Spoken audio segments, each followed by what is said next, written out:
Time's up, Admiral. Here it comes.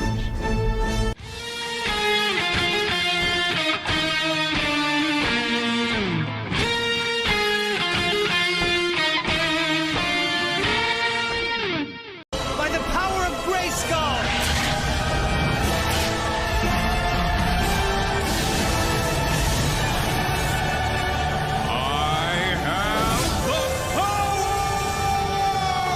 I am dumping unlimited power into you. That's what All Shooty wanted to do was be inside me.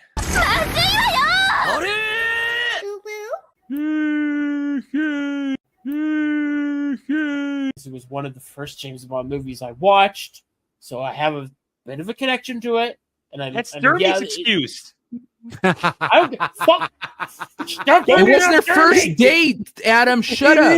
I will stop bringing it up. I don't give a fuck what that wannabe VTuber cunt wants to say. Okay, let me have my moment.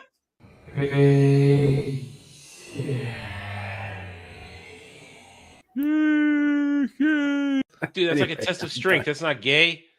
That's like I'm gonna grip you. I'm gonna grip you harder than you grip me. Imagine for a moment, if you will, being Adam's neighbor. You're sitting in your favorite easy chair. Maybe you got a cup of tea, and you're reading your favorite book. And out of nowhere, through the wall, you hear this: "Culturally appropriate my dick." We named zombies after you in that game. Yeah, Rightfully so. Yeah, I mean, they're these big fat bloaters that sun themselves, and they just lay there. Oh, those are the things that come out of my rainbow's ass. And that is just. Oh God, those eyes, dude. Those eyes, man. Those eyes. Pretty eyes. I'm not looking at them eyes right now. You know what? I know, but she is a total package. She is a total package. I usually think Ryan. I usually think Ryan is very cringe when he says this, but she can shit in my mouth. Whoa, Dermy! Why do you have to ruin this? What the fuck? Why Ryan says that shit. Fuck, Ryan says this shit. If Ryan jumped off a bridge, would you jump off a bridge? But you just for her, yeah. Would. Here we are worshiping this beautiful woman, and you're talking about German shit eating. I mean, come on. Listen. I will drag my ball sack. No. Listen. 100 miles worth me. of Shut the fuck up. Broken glass, salt, and lemon juice just to smell her farts. We're not on your goddamn stream. We're on Adam's stream. We're wow, supposed to respect the man's house. You don't take shit in his goddamn fridge. I wonder what the championship belt would look like. Just like a big ass. It'd be my penis wrapped around their waist.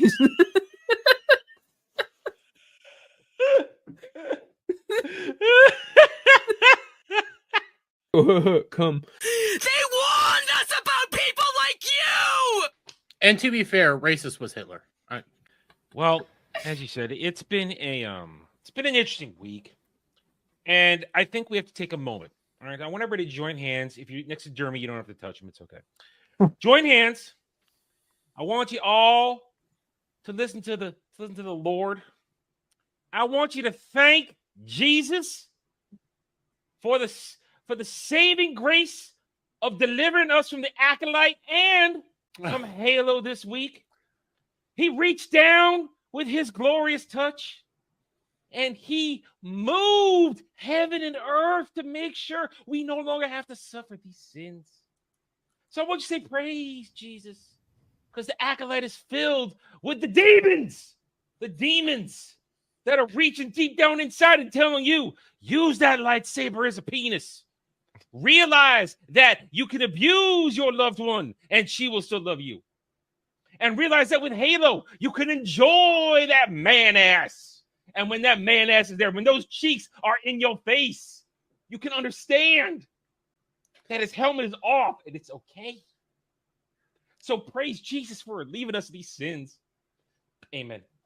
So where's Melanie back when we need her? Oh, wait. Because, you're a blasphemous Reverend Rabbi I Adam. think there's a bit of blasphemy here because Jewish Jesus. I think Reverend Rabbi Adam jumped the book that his people were starting with and went to the other book. So that's the original thing of shipping. The problem is nowadays it is morphed into a weirdness where you have stans, these fake fans, who will take characters that have no reason to be in a relationship whatsoever, gay or straight, and they will ship them together to be in a relationship. And most of the time they want it to be gay. A few moments later. It's essentially Hang when you on. get somebody who Hang on. takes individuals like D-Day Cobra. Okay, you see Oh Jeremy God! there. Don't No. make them And then kiss. they take No. Ryan. Stop it. No. No, shut up. So This they is take worse than swear to you God. and kissing then they start Ryan. making fan All art of maybe Ryan bit. Wait, no, okay, this is Jeremy. This bent isn't going over to take and- away and from you Ryan making like out with this. Ryan. Let him finish. Okay? Ryan like this, or the other way around, and sometimes 60-90, and it's just a bunch of internet freaks saying these two should be together. Beat down that Sauron. Oh my God!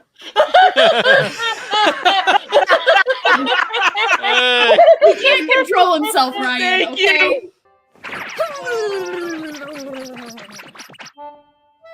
There we go. All better now. Man, titties are the greatest things on earth. He really is special, isn't he? Hi, everybody. Welcome to Mondays, where, wow, we got people here at the start. All right. Indeed. And I can't guarantee I have anything to talk about. That's the problem. I do the best I can. Welcome to Mondays, everybody, where we try to nerd out and have a good time and sometimes play it by ear. I hope everybody had an okay weekend. I hope the Monday didn't crush you. And we hope that you're ready to join us for whatever may be. Let's say hi to everybody. Hi, Devil. Hello. How you feeling? You all right? No, I'm good. Okay. Uh, All right. Right? Have a good weekend. Yeah. Just busy at work. It's one of those times. Getting ready for Friday. Yeah. We're getting ready for at the restaurant. We're getting ready for our seafood buffet, and it's happening at the same time I'm taking off Friday and Saturday. So they were no. pretty pissed, but I had put in for it. Yep. So yep. I'm having to do like extra prep just to make up for the fact I'm not going to be there Friday and Saturday. I hated prepping seafood. Oh God, me too. Because it's always cold, and no matter how many gloves you put on, your fingers are just numb to the bone. Oh yeah, and I especially listen. I know it's the way you have to do it, but at a certain point, you kill so many lobsters in prep, you start to feel a little bad because but you got to be good about it. Stab them through the head, then rip the arms off. Don't rip the arms off and the legs off while they're alive and the tails off. At least stab them through the head first. Be kind. Well, luckily enough, we don't get live lobsters, but I have had to split tails and pull the meat out on. So God, many the innards are disgusting, aren't they? Yeah, nasty. And butterfly and shrimp. And yeah, you're constantly having to plunge your hand into like ice cold water because you're slacking a lot of these some of these things from frozen, and others you're trying to keep ice cold. Yep. And so yeah, it's been hell. Not to mention the smell. I don't eat seafood. I understand, dude. I get it. I know. God, man. Seafood is nasty to work with. It'll taste good eventually. Some of it. I personally have no taste for lobster whatsoever. Did he get hit by the shitter net already? He was fine 2 seconds ago. They finally took him out. Well, he might have gotten to. Okay, yeah, sure. Well, he might have gotten to get something. So he's gonna get for a minute. Anyway, hi, Bug. How you doing? I hear you now. I was trying to bring back my moving avatar thing, but apparently I can't do that in StreamYards without it giving me the shitter net. So that was a wasted experiment. Well, it's fine. You're okay. Listen, you don't have to be animated. Dermy's not here, so you can relax. I am no longer having to be subjected to being called the gayest of the group. There's things going on with Pokemon right now that is turning listen, some of our group are going after Dermy over Pokemon shit, and it's making Cloud feel all safe and secure. And as Bug put it today, Cloud, just don't tempt fate. Just don't. Yeah, no. though. Especially after what happened on Ballbusters. I mean, like, Every single time Cloud does that, he starts getting a little cocky because somebody's focusing on Dermy, and he'll start talking shit, and it's just like, dude, it's a matter of time. And then, of course, I mean, look what happened. All I had to do he is say, did. Cloud, get your microphone out of your ass, and it completely flipped it on Friday. And suddenly, oh, guess what? We're back on Cloud. Listen, I will equally shit on both Dermy and Cloud given the moment. It doesn't matter. Whoever's the easier target in that moment, I will do it. But Samuel, you're not easy target. You have to let Cloud ask his mom if it's okay for him to be shit on. So bad. Sam, you gotta understand. We're all about to do this stuff, and for a second we say, Cloud, how about you? Which sandwich do you want to choose? And somebody says he's gonna have to ask his mom, and he said, hold on a second, right as he did that. So it sounded like I actually was in the chat when you were there. Yeah. Okay, so you saw it. You saw it. Yeah. I said something in the Bug, like I think it was you, Bug. It said, yeah. And then it's like, the whole thing. I'm like, and I put in the caption. It's like, Cloud, stop giving up ammo. Hi, Samuel. How's the shitternet? Well, we got a big storm rolling in, so we'll see how it goes. I kind of got a backup plan here, though, so it should run a little smoother than typical. Well, I'm happy everybody's here. I love starting off with a full panel, as Frank says. I don't have to stall for time while nobody's here and pretend I have a plan, which I usually don't. Right. On these nights. Listen, I have like this is usually how much of a plan I have. Last week I got lucky. I had like 3 full topics to go through. This week it's like, we'll see how it goes. So since we're all here, I might as well dive into one of these. And hail howdy to the chat. Thank you guys for joining us tonight. We're glad to have you guys here as always. So let's go for this one, just because I want to. Let's start with let's start with this, since it is from last night. So nobody watched the Oscars last night. Nobody. Nope. I forgot it was happening until somebody told me this morning. I only remembered when Roundtable was over and Jed says to me, you know what? We forgot to even mention the Oscars. And I was like, yeah, I had meant to shit on it and I totally forgot.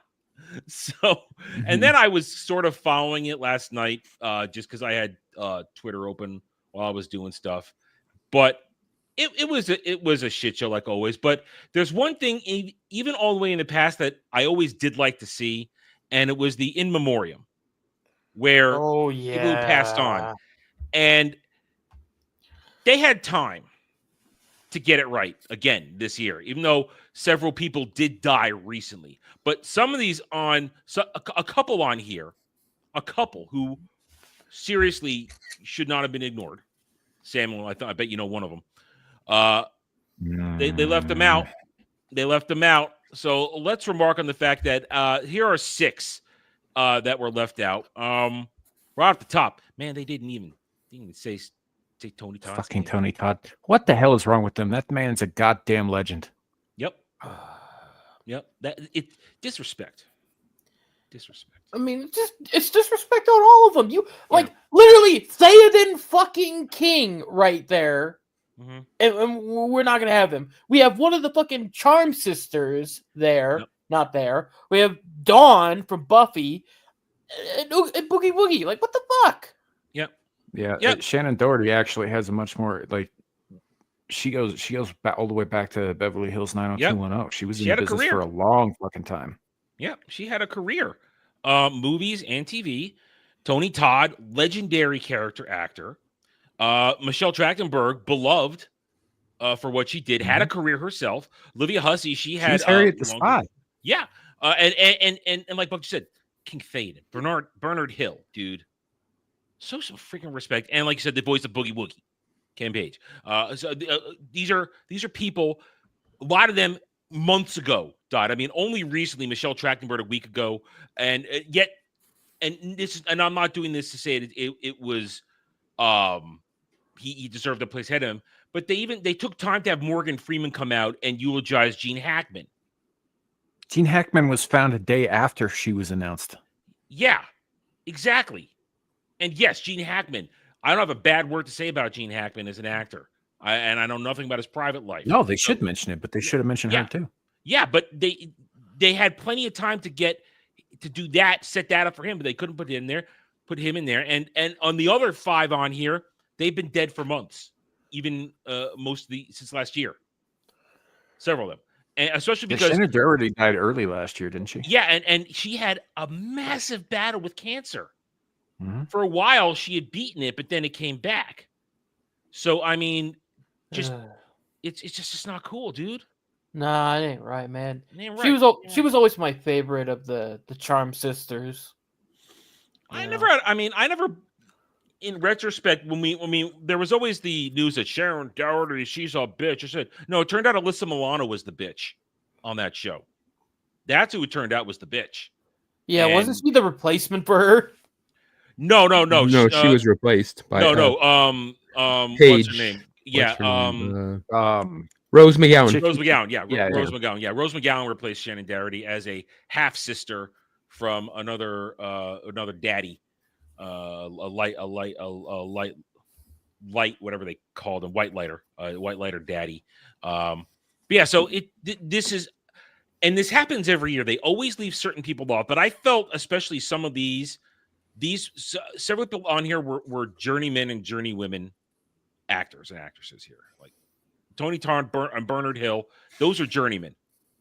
They had a storied career, and with Bernard Hill, King Theoden. I mean, so that he did stuff after that, but that is something that is iconic forever in movie history. And Tony Todd, who left his mark on just about every inch of science fiction, fantasy, and horror, left his mark everywhere.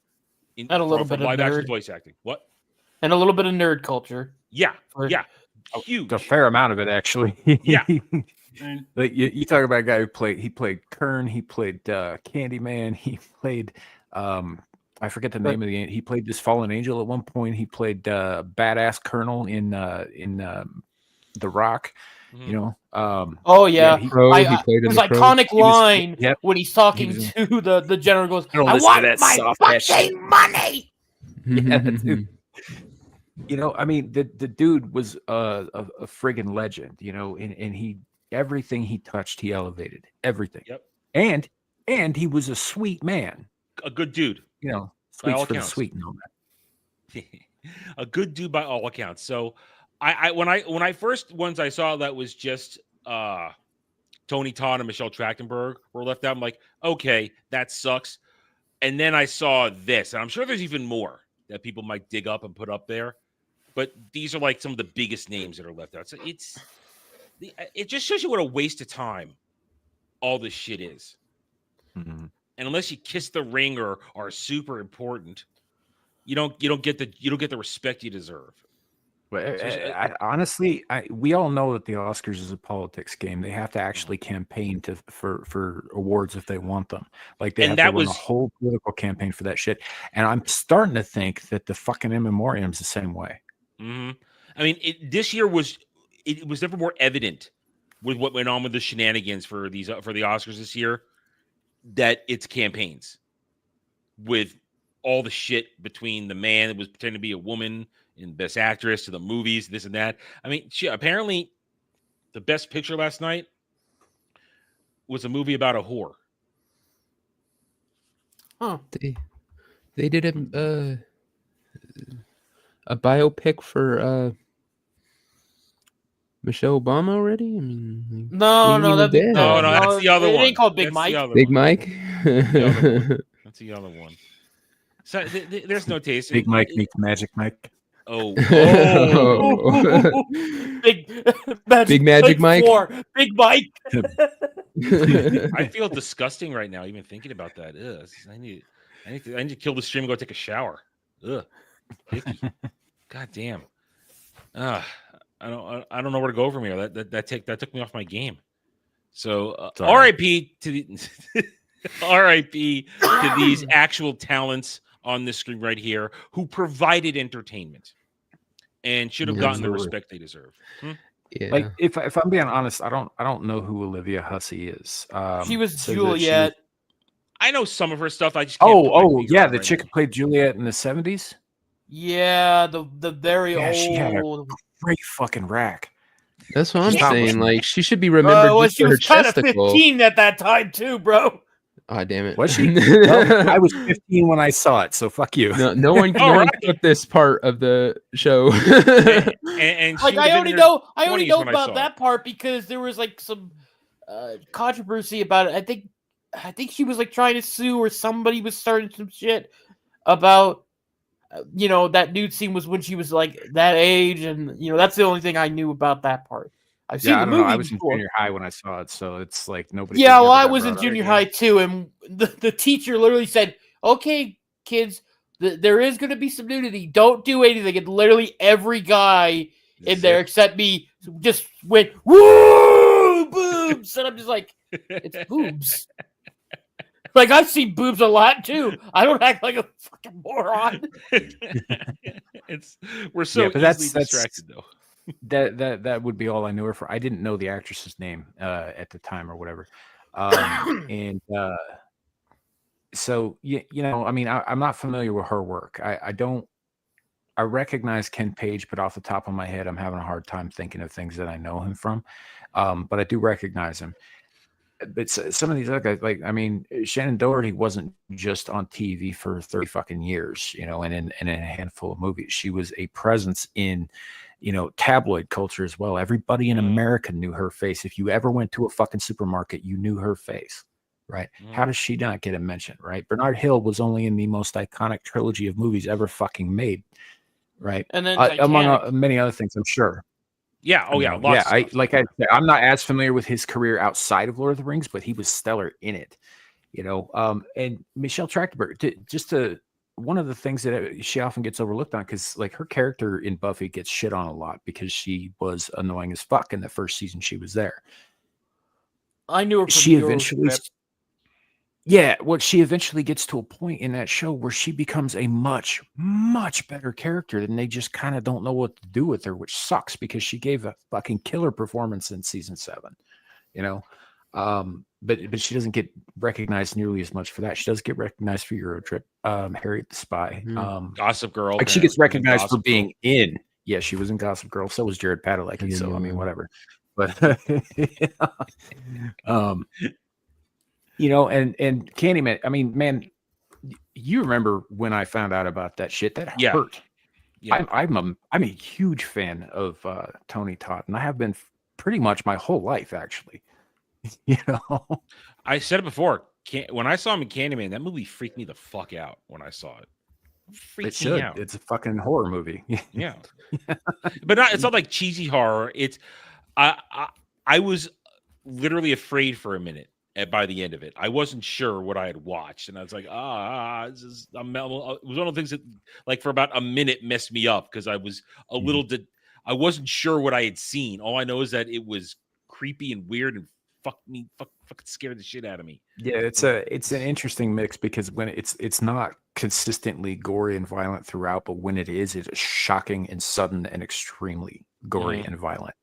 Yeah, but mostly it's the fact that the whole situation is incredibly unsettling, due in no small part to Tony Todd's performance as the title character, and Virginia Madsen actually in the journey that you take with her. Mm-hmm. That final scene with her is that is rough. that was what triggered the complete freak out when I saw that movie. Xander Berkeley, yeah.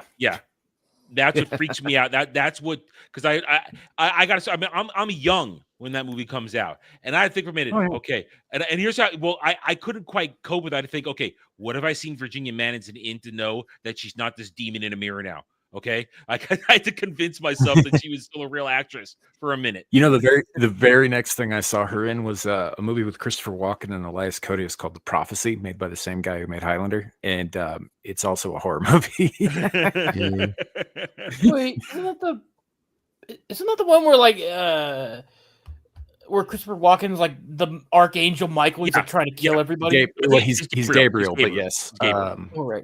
Yeah, and there's speaking of that series, in part, I think like 4 of those, aren't there? There are 5 of them. Okay. I have all of them. I love those movies, even the bad ones. But in part 5, Tony Todd plays the villain. Really?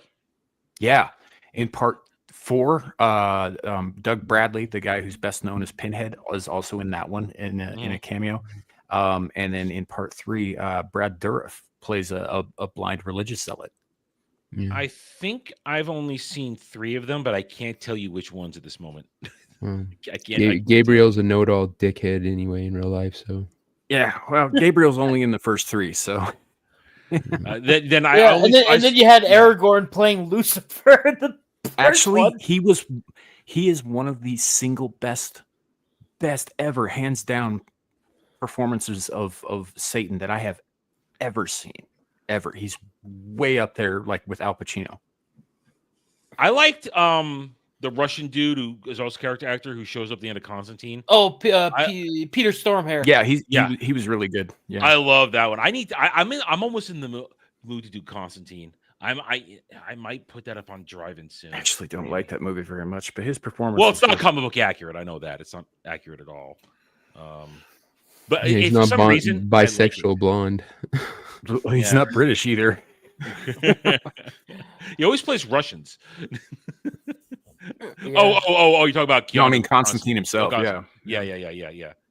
Well, they made that mistake with Bram Stoker's Dracula. They weren't going to fucking put him through that shit again with the accent. There's certain movies like that aren't quite comic accurate, but they're still enjoyable to me. Like that. One in particular I like is the Dolph Lundgren Punisher one. Yeah, I like that movie. Yeah, that's a good one. It's like it's not quite accurate because it fiddles around with some of Frank's lore by making him be more of a cop than a soldier, and he's not wearing like a suit or anything. The skull is only on the knives, but overall, it was still a good like fucking movie.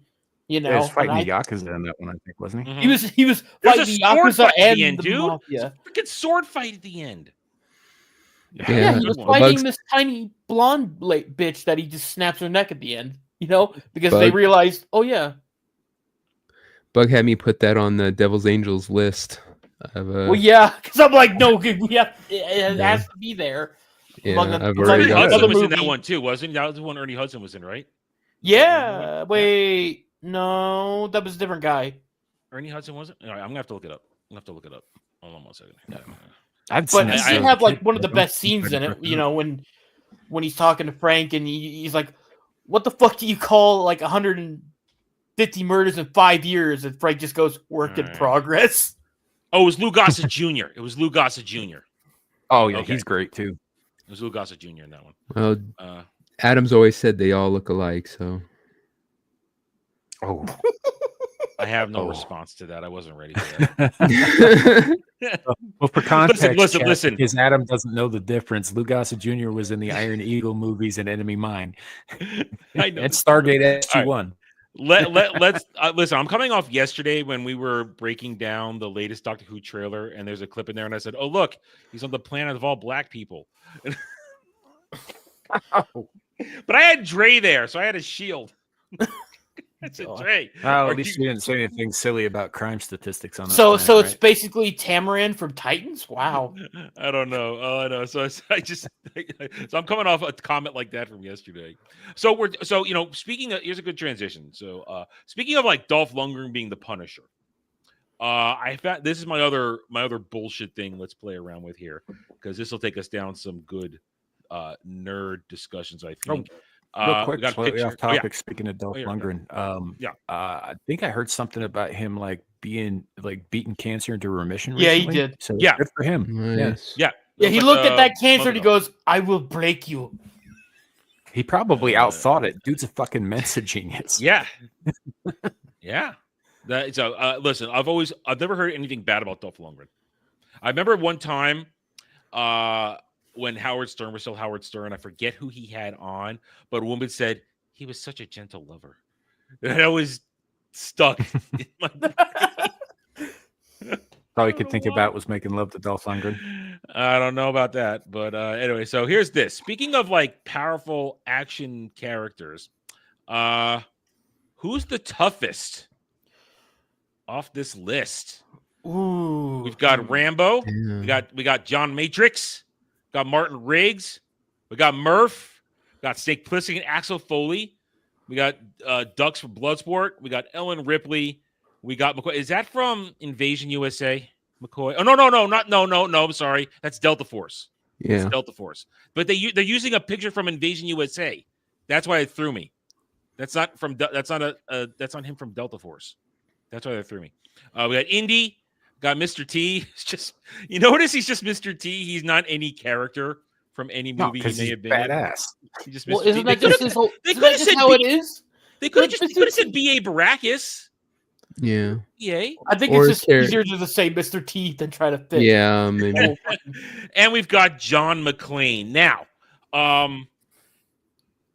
this is there's obviously, because all it says here is who is the toughest below, okay? There's no other mitigating criteria here. That's a little it's got to go to Murphy. I was going to say, because if you're going to say toughest, that man got blown to pieces. And he's a robot. Toughest kind of fits in there. I mean, he gets blown the fuck up. He loses his wife and son, and he loses his penis. He has no penis. I never even thought of that. Jeez. that does change he stuff. loses his dick and he has to eat baby food. If somebody blew my dick off and made me into a robot, I'd be pretty. I mean, think about it. That's not even it's his face, but there's no skull there. That's his face taped over cybernetics right there. And his brain is, of course, behind him, what's left of it. Because remember, he does get shot in the head. I say we ought to knock Axel Foley off there, because the character is great, but it's a humorous thing. It has nothing to do with tough. He wasn't an action star. He was a comedy. Yeah. Yeah, I'd say throw Foley off. All right. Yeah, he was cool in action stuff, but he wasn't ever the tough level of these guys. He was more suave, he always kind of outthink people and kind of have a little fun with it. Yeah. Well, that's the thing. He was always thinking on his feet. That's how he got out of stuff. He's very, very quick. He's very quick-witted, very clever, and all that stuff. But as far as physically tough goes, you put him in a ring with almost any one of these people except maybe Ellen. Okay. Here's another thing. What are we exactly measuring on toughness? Because there's a lot of levels. Because some of these characters, it's not just physicality. It's some of the shit they go through. I mean, Murphy himself lost his dick. Rambo, at least in the first movie, is a fucking Vietnam vet who's got PTSD. Ripley was just a space trucker that nearly died for a fucking alien, Yeah. All right, so here's I'm gonna try and I'm gonna put some rules on this now so we can try and whittle this down. First of all, I'm just gonna say Murphy, he gets the platinum. The dude's got a couple body parts left, usually organs in there. That is the toughest. He mentally survived all of that and still goes on to be RoboCop. So I think Murphy wins number one. Do I have any objection to that? Well, not at all. Yeah, because Devil, then Bug. Go. Okay, well, because like I said, first we have to establish what the thing is. If you're talking about physically tough, then he's a robot. He has an advantage over everyone. If you're talking about mentally tough, there's other people on here that obviously were smarter than Murphy before that. So it's I'm gonna go. I'm gonna fight to this. I'm gonna say taking the damage and somehow surviving. That's what I'm gonna apply it to. Okay, going through the shit. And that's why I'm going to say Murphy is at the top, because the man gets annihilated and somehow gets his sanity and his humanity back as a cybernetic cop. Fair enough. And finds himself, at least part of himself again. So I want to put Murphy at the top, because we don't have a ranking list. We're gonna rank these in a sloppy way now, I think. Okay, that's fair. All right. So I will put Murphy down. So Bug, what were you gonna say? I mean, I was gonna say, Murphy, he's not only got the physical stuff, but it's as you said, he's taken a lot of damage, and not only has he endured it, he's managed to kind of keep on from it. Because he was a cop just trying to do his job, gets fucked up, and then he becomes a pawn of OCP. Just to be some corporate little prop. But at the very end of it, he regains his humanity in some sense and kind of his own autonomy, because, I mean, RoboCop 3, he went against the corporate overlord. I pretend RoboCop 3 didn't happen. I tried. What you Shut your don't? mouth. What you don't? What you did? What you didn't like the jetpack and the Yakuza robot that tried to kill him? It's just that one. It jumped the shark so hard after the over the topness of 2, which I love too. Don't I get was me wrong. going to say, love it. you think 3 jumped the shark. What about Kane? Kane is awesome. Hey, you're coming with me, Kane. Kane, let's step outside. I love I mean, you. to be Fucking fair, murderous RoboCop. drug-dealing 10-year-old. Yes. Well, to be fair, RoboCop 2 was always gonna go that way because you needed Yeah. to elevate it up. So They why had not give? to ham it up. They had to ham it up. Yeah, and plus you have to give RoboCop a robot to fight because you Hmm. can't just throw Ed 209 at him again. Yeah. So I mean, Well, but I mean, 3 was just kind of cheesy, and Well, I didn't. It steps the cheese up for sure. I'll give you that. But the RoboCop 2 and 3 were written by somebody different than RoboCop 1. RoboCop 1 was written as a more or less serious satire, but RoboCop 2 and 3 were written by fucking Frank Miller. I know.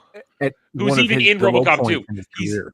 He's in RoboCop 2 as the scientist making the drugs. Yeah, and they were not written very well, these movies, which is really weird because Frank Miller also wrote the Dark Horse comic book crossover RoboCop versus Terminator, and it is really good. Well, was that before or after? It's around the same time, I think. I mean, depending on it, but anyways, like, yeah, I could be fine with Murphy being on top because it's not just the physicality; it's also the mental stuff. If anybody else, I'd put like in a close second. It'd probably be like, all right, Riggs or Rambo. You know? Okay, all right. So, John Rambo, taking in the entirety of it, and I didn't see that last movie, so I can't really speak to that one where he kills all the drug dealers, the traffickers. I can't speak to that one. He's Rambo. We've seen in all the movies, he takes punishment, he deals out punishment. And if you take the first movie into account, the whole thing, First Blood Part 1, Part 2, all that, mentally, he's able to eventually deal with all the trauma that he has suffered. By killing boatloads of more people. Yeah. And but they all deserved it. Yeah, sure. Especially in 4, you know. Watch First Blood. There's one death and it's a fucking accident. But he also kills commies. He kills commies in 3. So it's always okay killing commies. Even though that movie, I have them over here. Even though 3 is essentially propaganda for the Mujahideen. For the Taliban, the Mujahideen. It's just like, to all the brave fighters. That was before we knew what they would become. I know. That's yeah, the but funny part. That's one of those things that ages like it's like milk when you think about it. Like, right, but at the time, the bad guys was Russia. Yeah, it's still okay. Kill commies. I mean, he's Rambo. He's iconic, and he takes. After Murphy. Maybe, and Bug brings up a good one, next to like Riggs, who had his own share of mental issues. Rambo, I think, had the next best combination of both mental and physical trauma overcoming with all the damage he both takes. Veterans. Yeah. So I'm gonna put Rambo at number 2. I'm okay with that. Yeah, and I would agree. So as far as like sheer toughness goes, he does, he beats the shit out of and kills a lot of people in those movies. But the John Rambo from First Blood is a very fucking different character than the John Rambo in every other Rambo movie. Oh yeah, he is. They have him so much more mentally kind of broken in the first one than they put on in the second and third. I think that, and I think, Samuel, you'll appreciate me saying this, it's like an alien situation. I'll give you that. Almost sure. There's almost two different types of movie genre, where the first one is psychological, mental, very dramatic, and then now it's an action franchise. Yeah, because first one they were trying to point out the trauma that men coming back from Vietnam were dealing with, like actual kind of idea that these soldiers came back broken, and then after that, it became more of just an action hero than. Because you have that scene where he's talking to his what was this, Colonel or General? I don't know. His Colonel boss. Troutman. Yeah, Troutman. Where he's talking to him, he goes like, back there they would like, hey, let me handle $1 million equipment, but here I can't even get a job parking cars. It's like all this. It's very real. Like, yeah, it's all this real emotion, and then the rest were kind of more just over the top action, and they never really dived into that more trauma shit until like Rambo 4, which I think is the best of the sequels.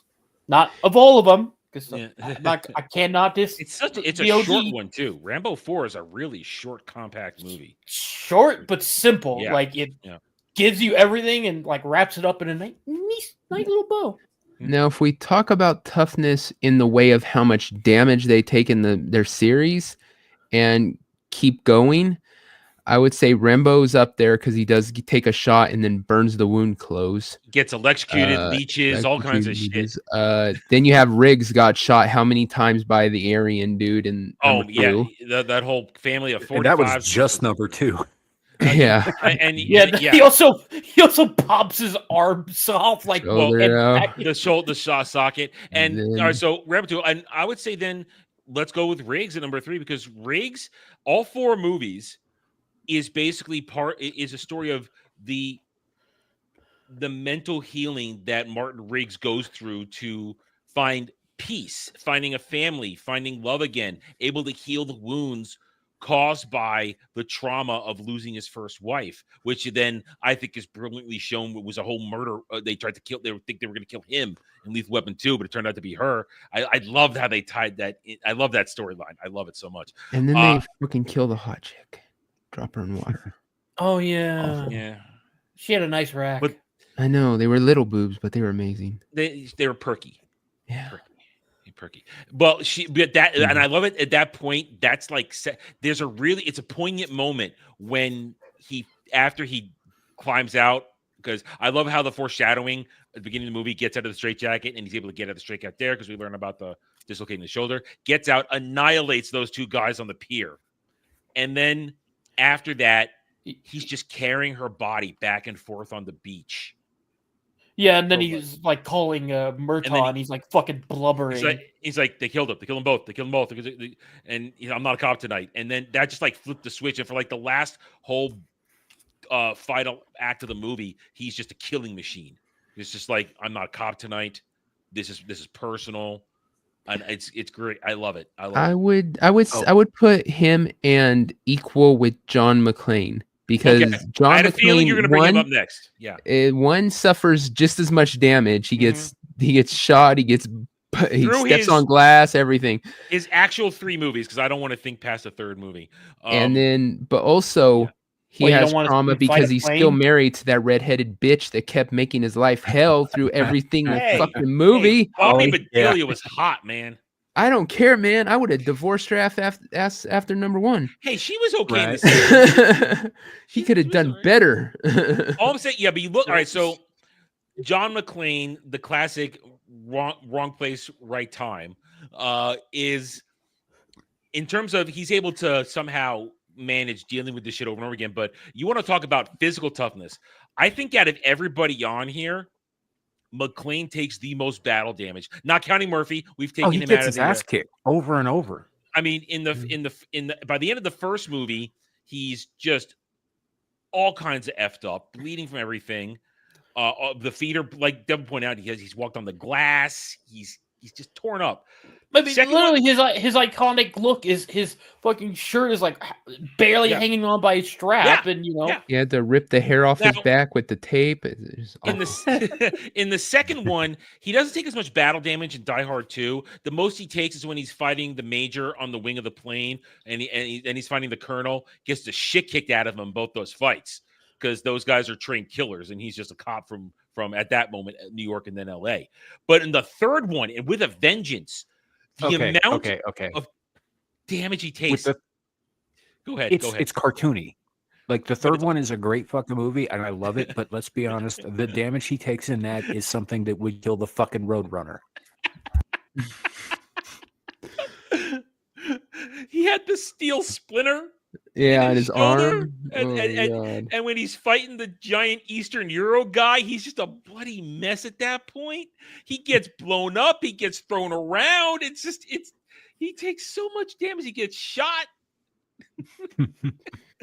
I still remember his like fucking psycho rant he was doing in the first one where he was fighting that big guy. He's like, I'm gonna fucking kill you. I'm gonna fucking cook you. I'm gonna eat you. It's just like, it's just like, whoa, is that part of the script, Bruce? Like, right.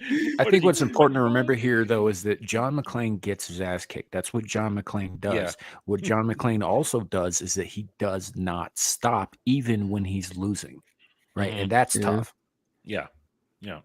I wouldn't even made it past the first scene. I ain't going to Harlem with that sign on. First time Devil steps on a Lego, he's like, no, fuck this, I'm out. Yeah. I'll blow up a school if you don't do this. Bye, kids. yeah, which one? Which one? The unrated one or the censored one?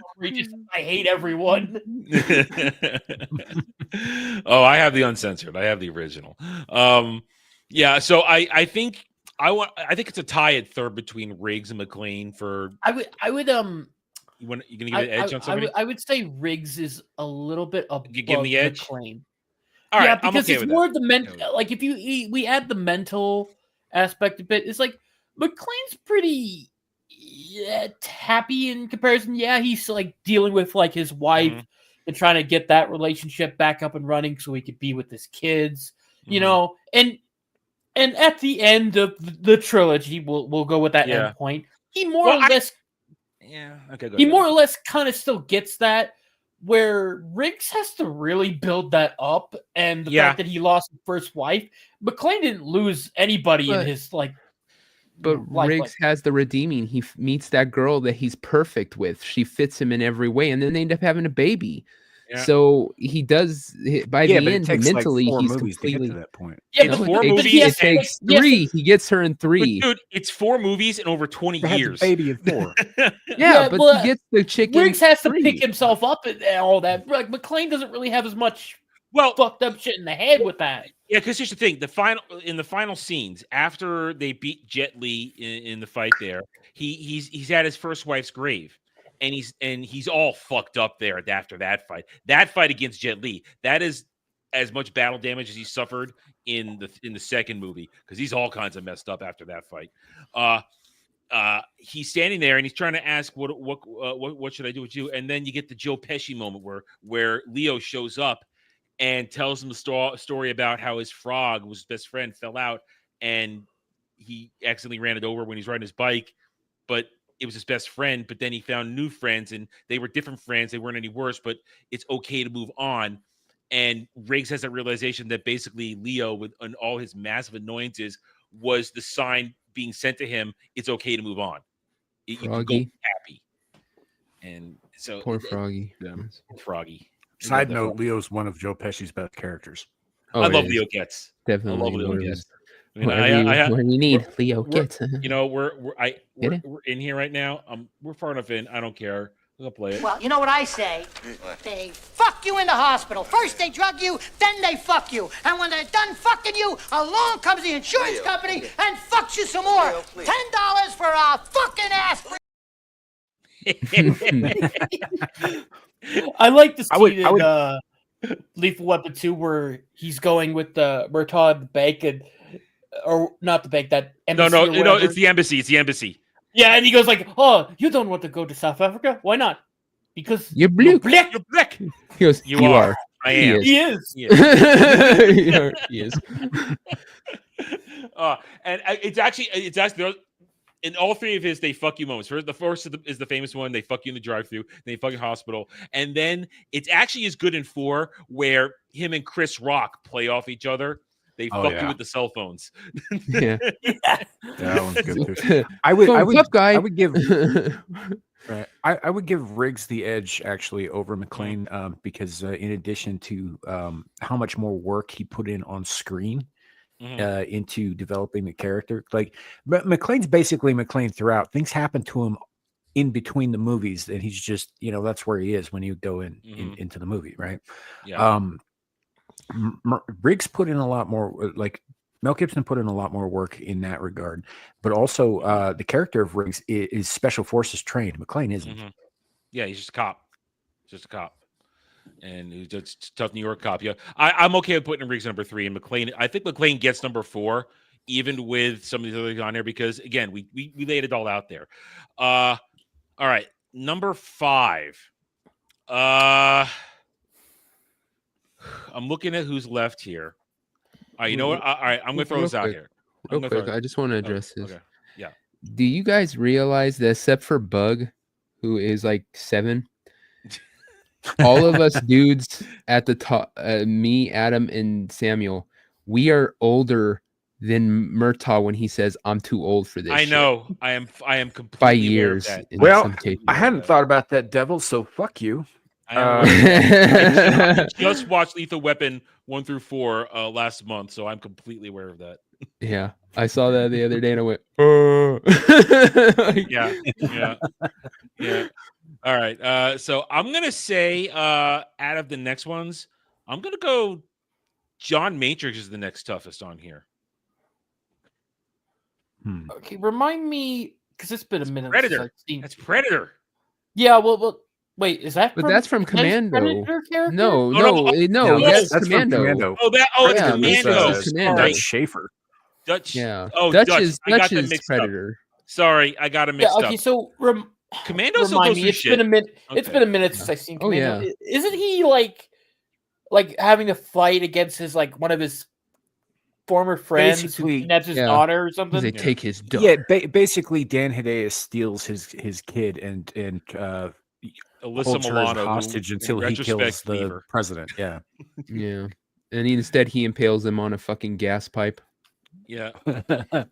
Yeah, wasn't his friend wearing Yes, a he weird should. fishnet shirt or something? He 'Cause- looked like a fat chainmail, Freddie Mercury. it's He looks like essentially a fat chainmail. Freddie Mercury in chainmail in that movie. Is what he Yeah, looks so like. he can't be So- stabbed or some shit.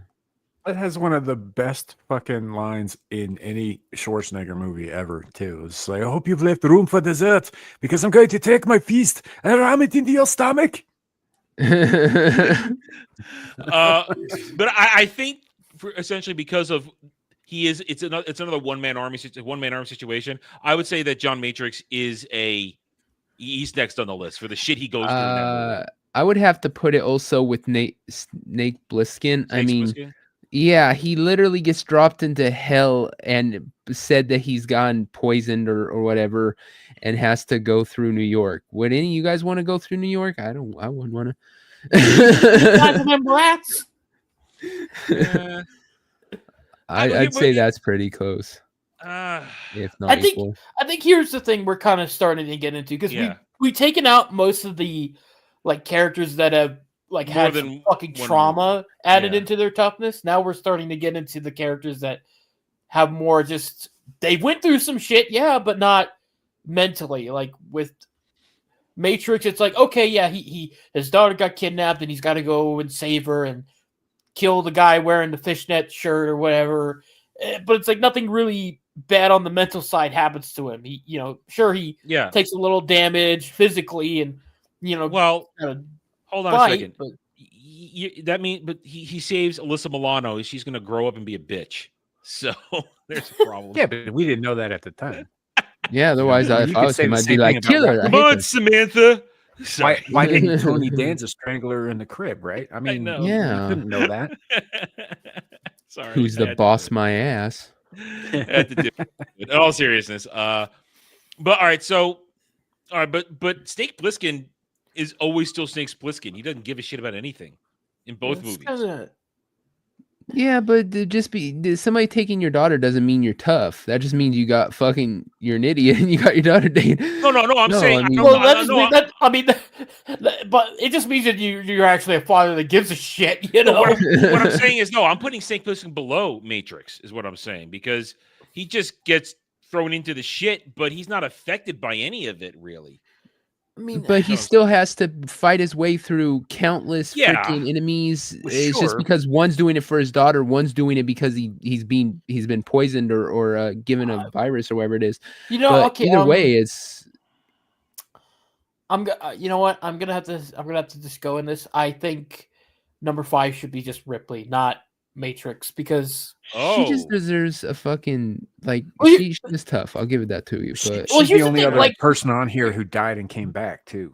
That's true. Let's end it with like aliens because I don't want to. Yeah, I'm okay with that. I'm always okay with that. Like, all right, movies. Let me make my case. All right, Okay. She was just a space trucker, like didn't really expect anything, wrong place, wrong time, kind of like McClane in a way, but she winds up having to fight for her fucking life against an alien creature that they don't really know much about, and they're just learning as they go, and she makes it by the skin of her teeth, and then she gets cryo frozen, wakes up, what was it, like a few decades or so? It was 50 years. It's 40 years, 50 years. Yeah, 50 years. 50 years or so. She outlives her own fucking daughter, and wakes up. She left. Well, yeah. Like, by the time she wakes up, her kid is fucking long in the ground, and she has to adjust to all that kind of shit, and then gets told, hey, we're going to send you to a planet where there might be full of these alien creatures that killed all your friends. And she goes through all that hell with Michael Bain and then gets Newt. And that there's her like second chance of, getting a kid. And she fights tooth and nail to ensure that, that kid doesn't die and the people that she has don't die. Like there's a lot more going on in the head. And, her toughness over like Matrix, who's just like my daughter's kidnapped, I gotta go save her. Okay. Or Pliskin is like, I'm assigned to go get the president out of deadly area. And she brings my favorite character to the table too. So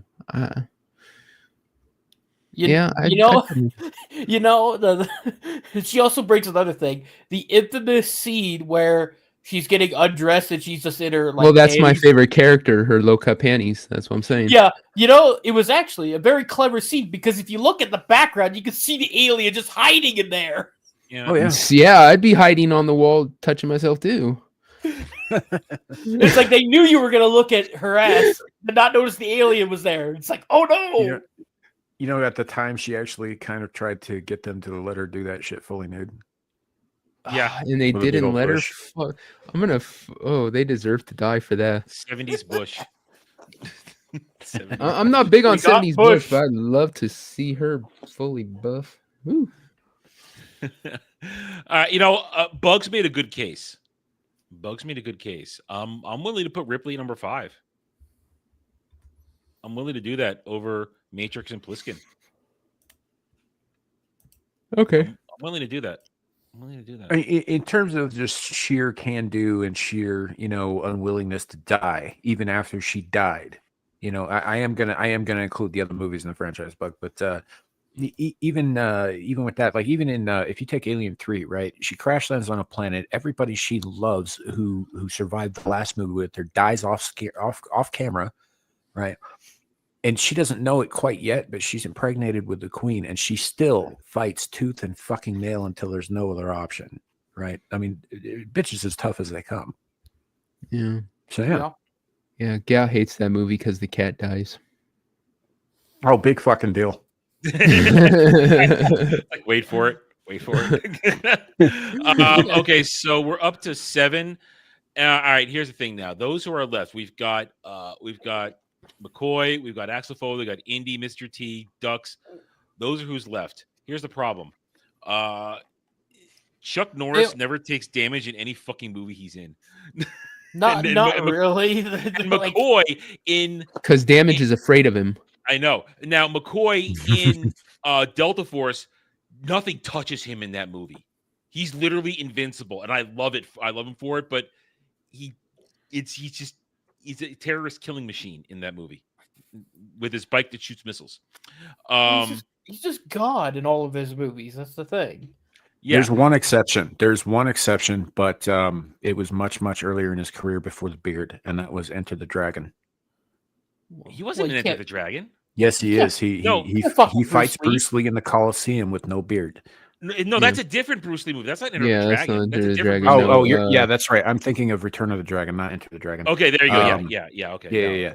But yeah, And he gets fights, scratched on the chest, doesn't he? Well, during the making of that movie, Bruce Lee broke his fucking leg for mouthing off. Sounds like a Bruce Lee thing. It is, yeah, very much. And then so. Bruce But, Lee died shortly after. Isn't that funny? Well, yeah, but that had more to do with Chinese than it did Chuck Norris. Yeah. Well, they want you to think that. No one hurts Chuck Norris and gets away with it. Yeah. I mean, I always heard the stories that Chuck tried to make it a real fight, and Bruce is like, "I'm not having this. We're not. No. You want to fuck around? No, I don't think so." And so I'm actually going to drop McCoy to the bottom of the list right away because How dare you?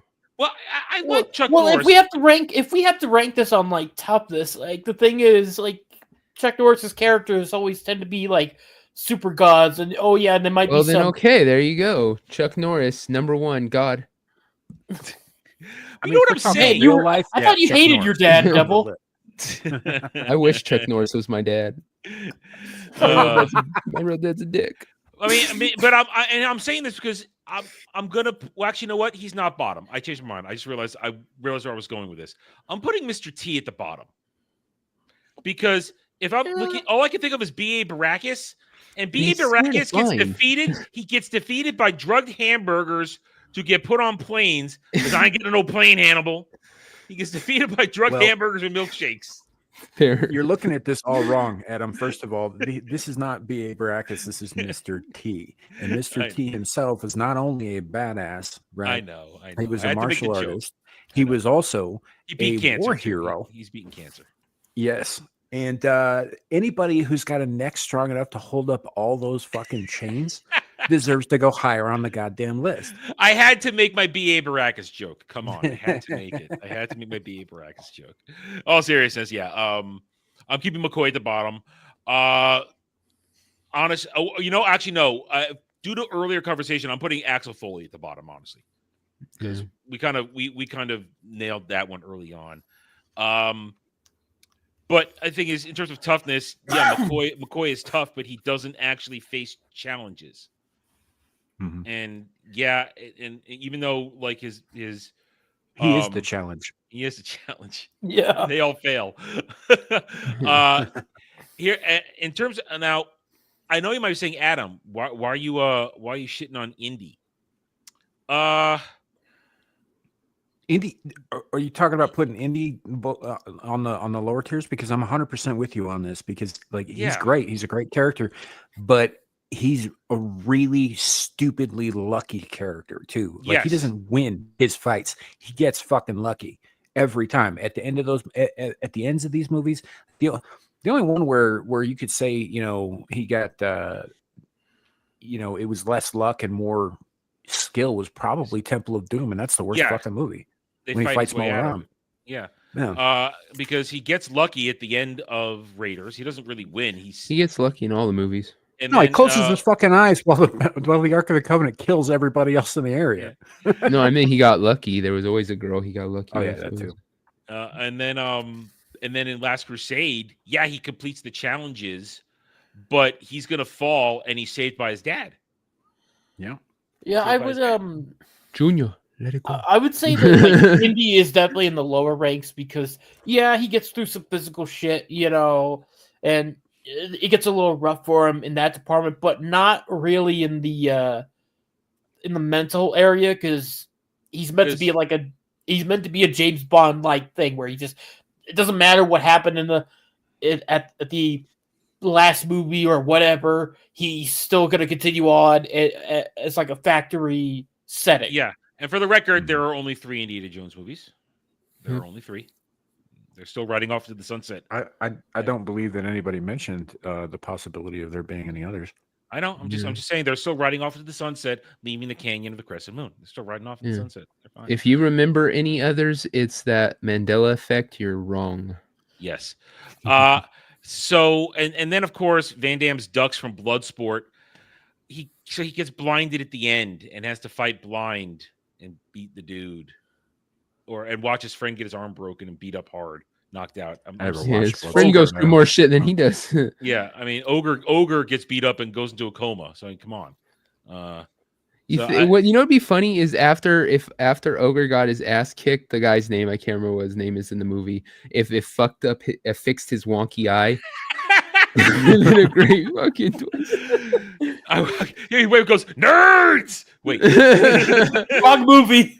Ogre, you asshole. He comes out of his thing in his coma and he gives him his headband back and his eyes straight. And he's all like, I'm actually pretty cool with it, dude. Look, it fixed this shit.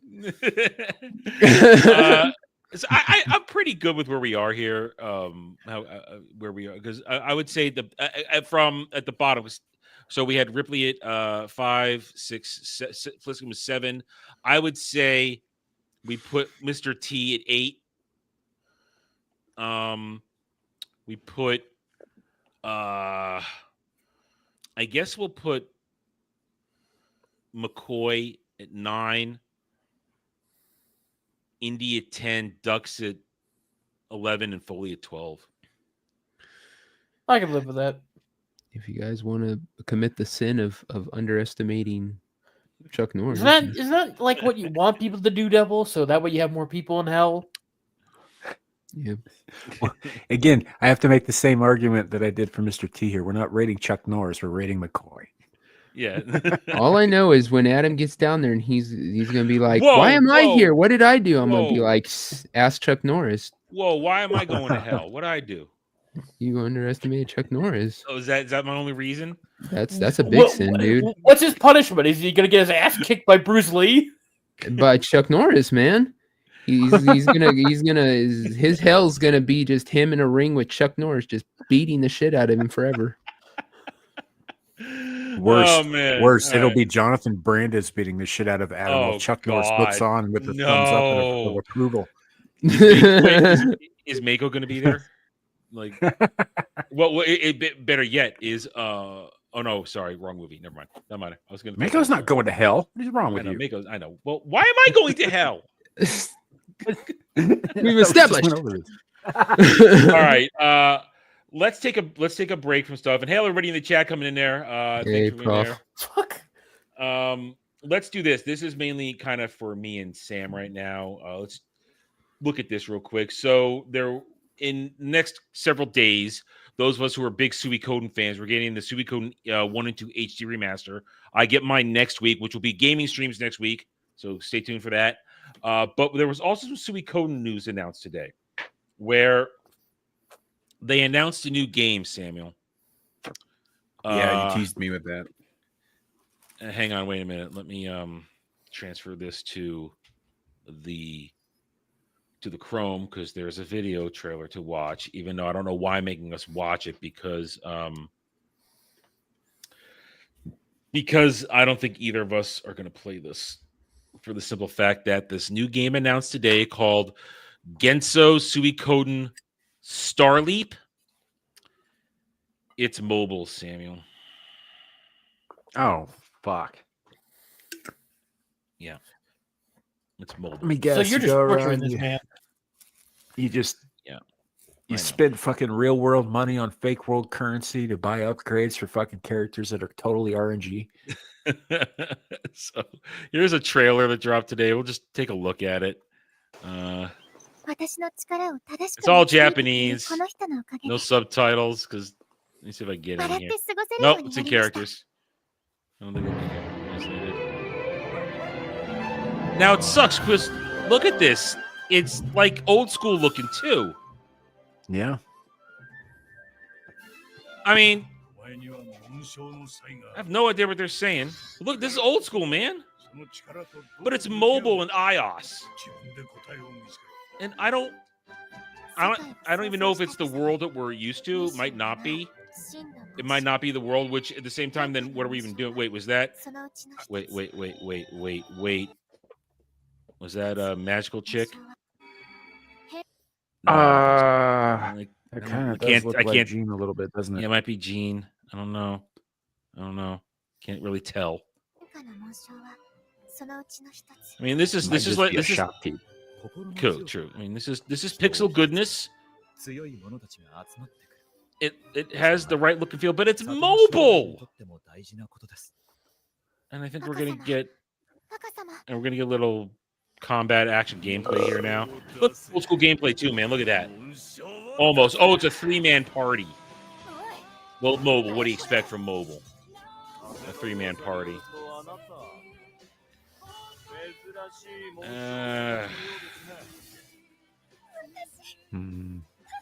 Well, clearly this looks like a Suikoden game.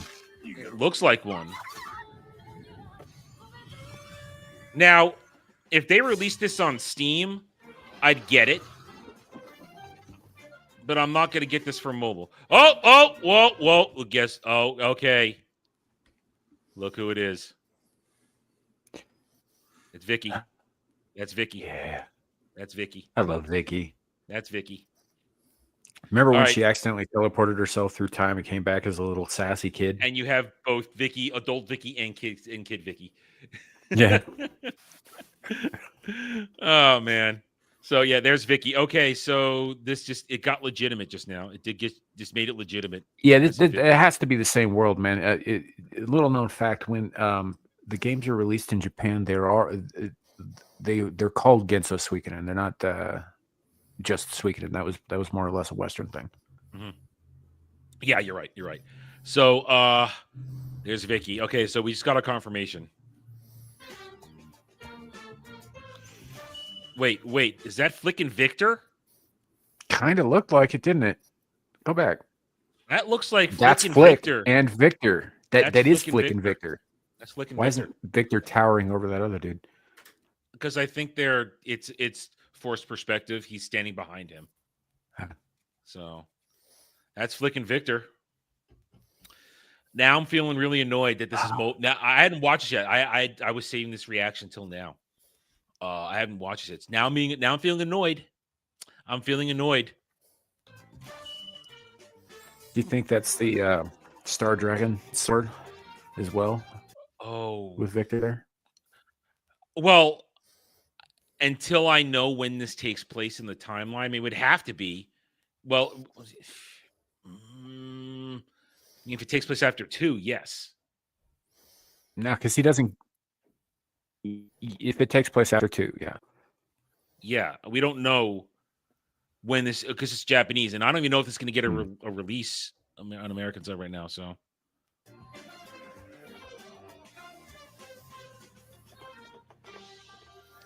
$108. It looks good though. I hate that.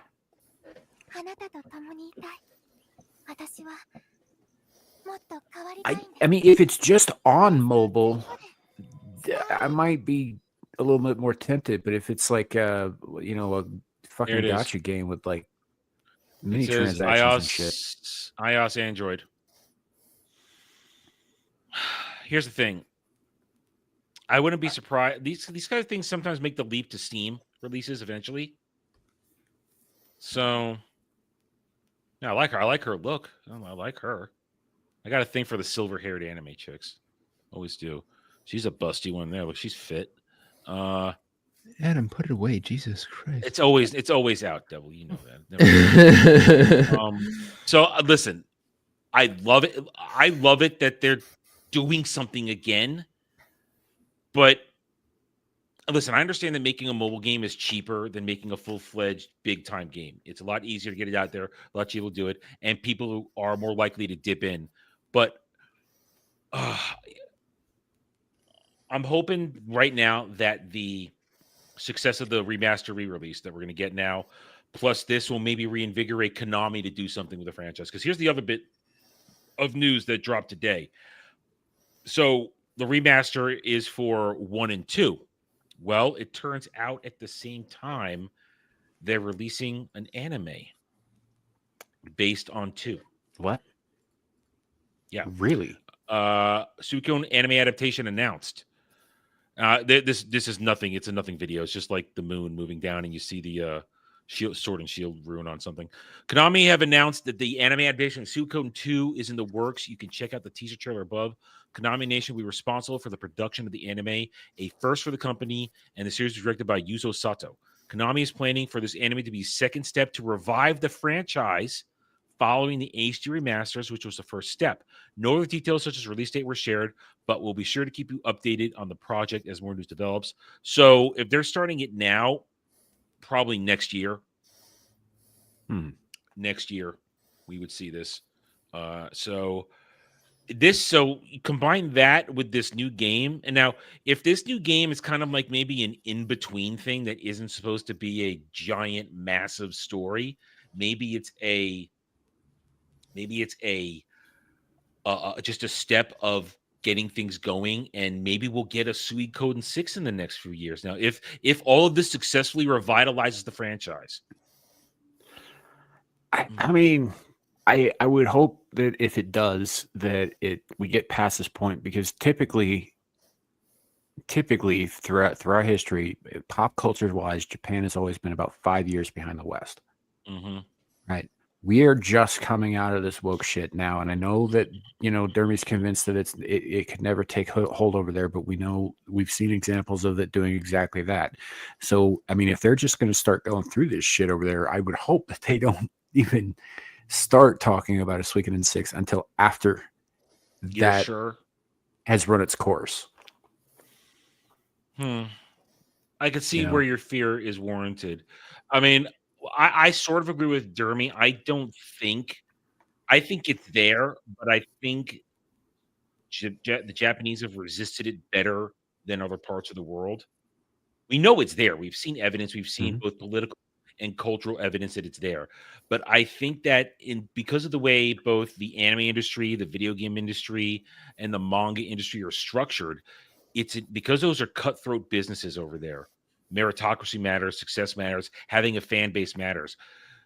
If you lose fans, you lose it all, and they're not willing to risk losing the fan bases over stuff. So I think that's why it's been inherently resistant to the bullshit.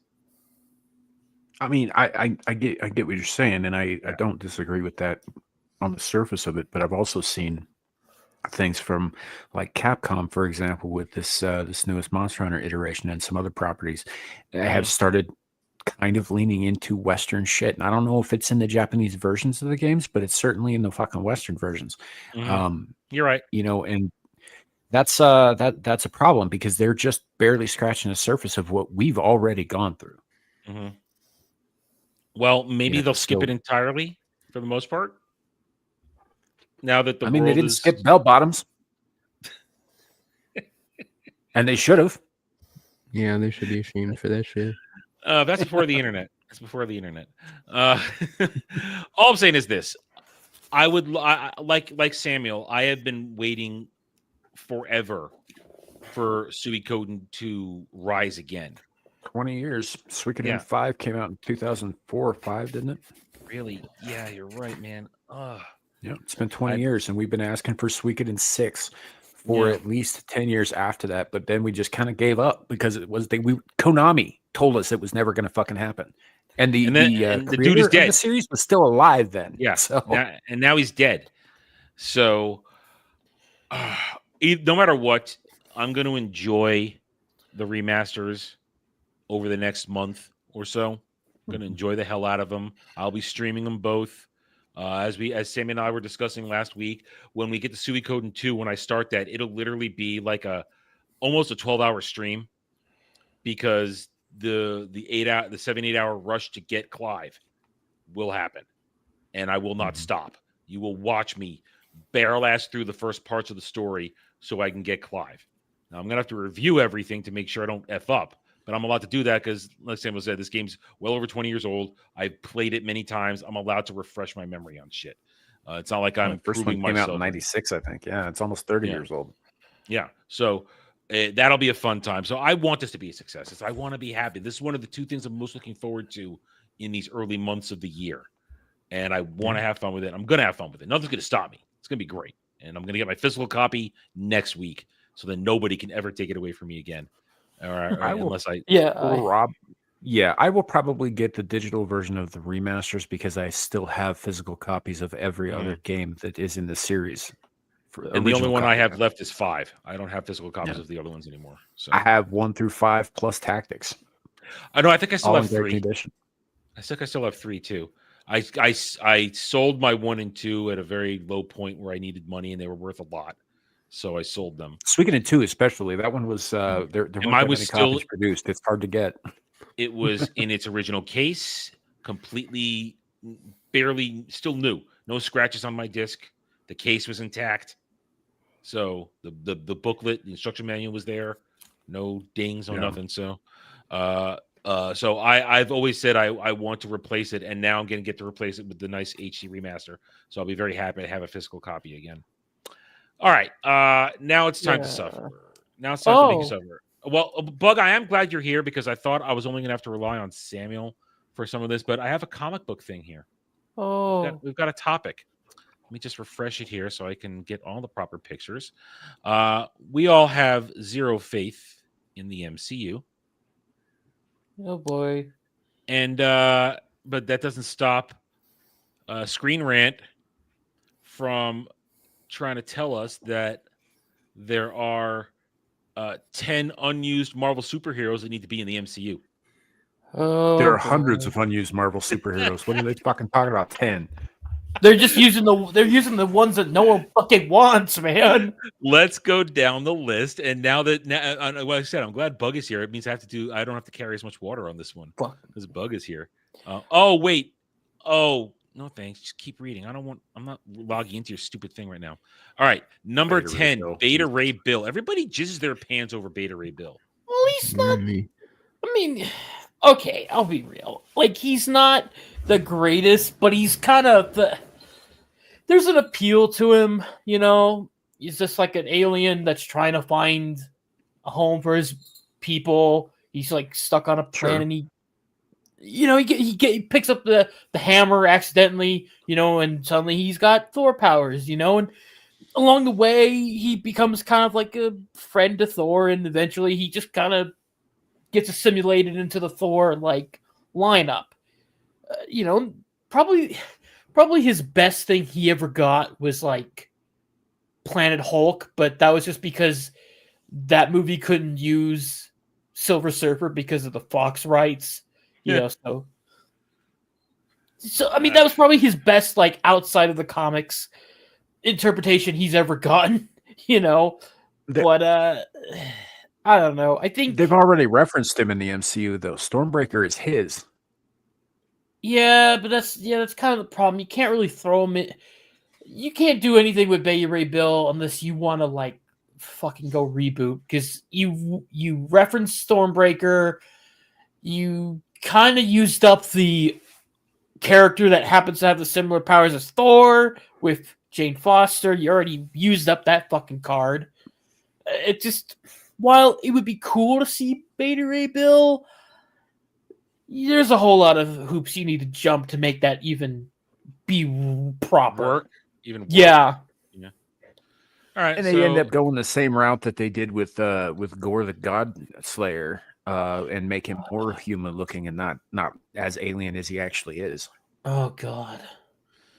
Yeah. All right, so you guys sound like this would be a tall order, and they shouldn't even do it. Yeah. No, don't even try it. I wouldn't. All right, Hyperion. No.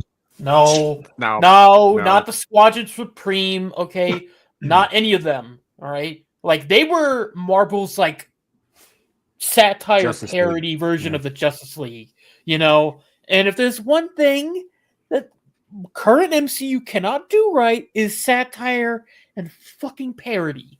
Okay, because their idea was a parody with She-Hulk. Yeah. All right. Yeah. Like you're gonna get a fucking watered down like great value version of The Boys, and even that is being generous considering what The Boys is today. So, like, and plus you're already throwing in a Superman-like character with Sentry in Thunderbolts, which whole other can of worms I don't want to get into because I might fucking throw things. Like the fact that you will in 2 months. Insane. You'll do it in 2 months, so you have to. Yeah, I am gonna. I will have to. That is without a doubt. You know, but yeah. I'm skipping that one. Yeah, you can't no, we can't throw in another Superman-like character, especially when I know what they would do. they would just play off all of like the tropes of like all the people that don't like what Superman's supposed to stand for. They'll just amp it up to like 5. You know, like Truth, Justice, the American Way. They'll make him like some alt-right crapper whatever, you know. So just don't even try it. And plus, he was never really that. He's not worth a fuck unless he has the whole team behind him. And don't even fucking bother bringing any of them in. Just no point. Yeah. All right. So another no thank you. Oh God, Franklin. Oh no, dude! The comics didn't even know how to handle Franklin Richards. No, they kept fucking around with that for so long, and OP. Dan Slott fucked that up recently by trying to by erasing his mutant heritage and making that a whole thing. And no, Isn't that don't even also where they would if they were going to bring Agatha Harkness in at all, they should have done it with an infant Franklin. It's like they can't even get the Fantastic Four right. They're going to get how are you going to even get even close to this? Franklin Richards is like so much there's just too much to go for. He reality warping, creating worlds, and then is he a mutant? Is he not a mutant? Like they couldn't even settle on what his thing should be. Whether he's a mutant born from Sue and Reed, or he just has powers just because. Doesn't matter. If the comics can't even handle it, no fucking way the MCU could fucking do it. Exactly. Yeah. This would be like. This would be like bringing Superboy Prime into the fucking oh god, DC don't movies. even no right like it's just a bad idea. Yeah there's just no, they can't even handle the easy origin stories in the MCU. Oh god, no. So that's a big no. Storm. I mean, if they're gonna reboot the X-Men, she should be part of it. But will they fuck her up? Is the question. Probably. They fucked her up the first time. Yeah. Halle Berry's was not the best. Was not the best, but oh god. The thing is, Storm could be put in. Obviously, I think you need to do a little bit of work, but there's so much stuff that they could fuck around with, and it would just be ridiculous because there was a time she was married to Black Panther for a while, and that wasn't really, in retrospect, she was technically a queen. She was technically an actual queen of Wakanda for a minute before they broke that up because it was kind of in retrospect, the relationship was just, they happen to live near each other. So they're black. Boom. They're black, so get married. I mean, and that was a thing. Wakanda's in Central Africa, and she was from fucking Cairo. They're not that near each other. It's like a 3,000-mile journey. Yeah, well, that's what the logic was, and it's not wrong. That's what they went with, and I feel like if they were to do that, they would try to tie a lot more of that particular era of Storm into this. And it would kind of just water down her character. I kind of prefer Storm when she's more with full on with the X-Men, or maybe the one time she was running around with the Avengers at one point or another, because she's cool in that regard, but here's the thing. Do you just dive right in and say full on X-Men, or do you bother with origin? You have to go full on X-Men. I think you can reference stuff in a flashback or something, but I don't think going full on origin is the way to go. That's what X-Men Apocalypse tried to go for, and that was no. Only certain X-Men characters I'd say are justifiable in getting a quote unquote origin, like Wolverine. Granted, the movies were shit, but I could at least see the idea for it. For Storm, there's not a whole lot in her origin. She was a thief who worked for a fucking scary. There was some weird shit with Shadow King in her origin. Yeah, worked for Shadow King. picked like Charles's pockets, and then he was like, "Oh, hello, mutant girl. I'm going to take you to America," and then that's it. Yeah.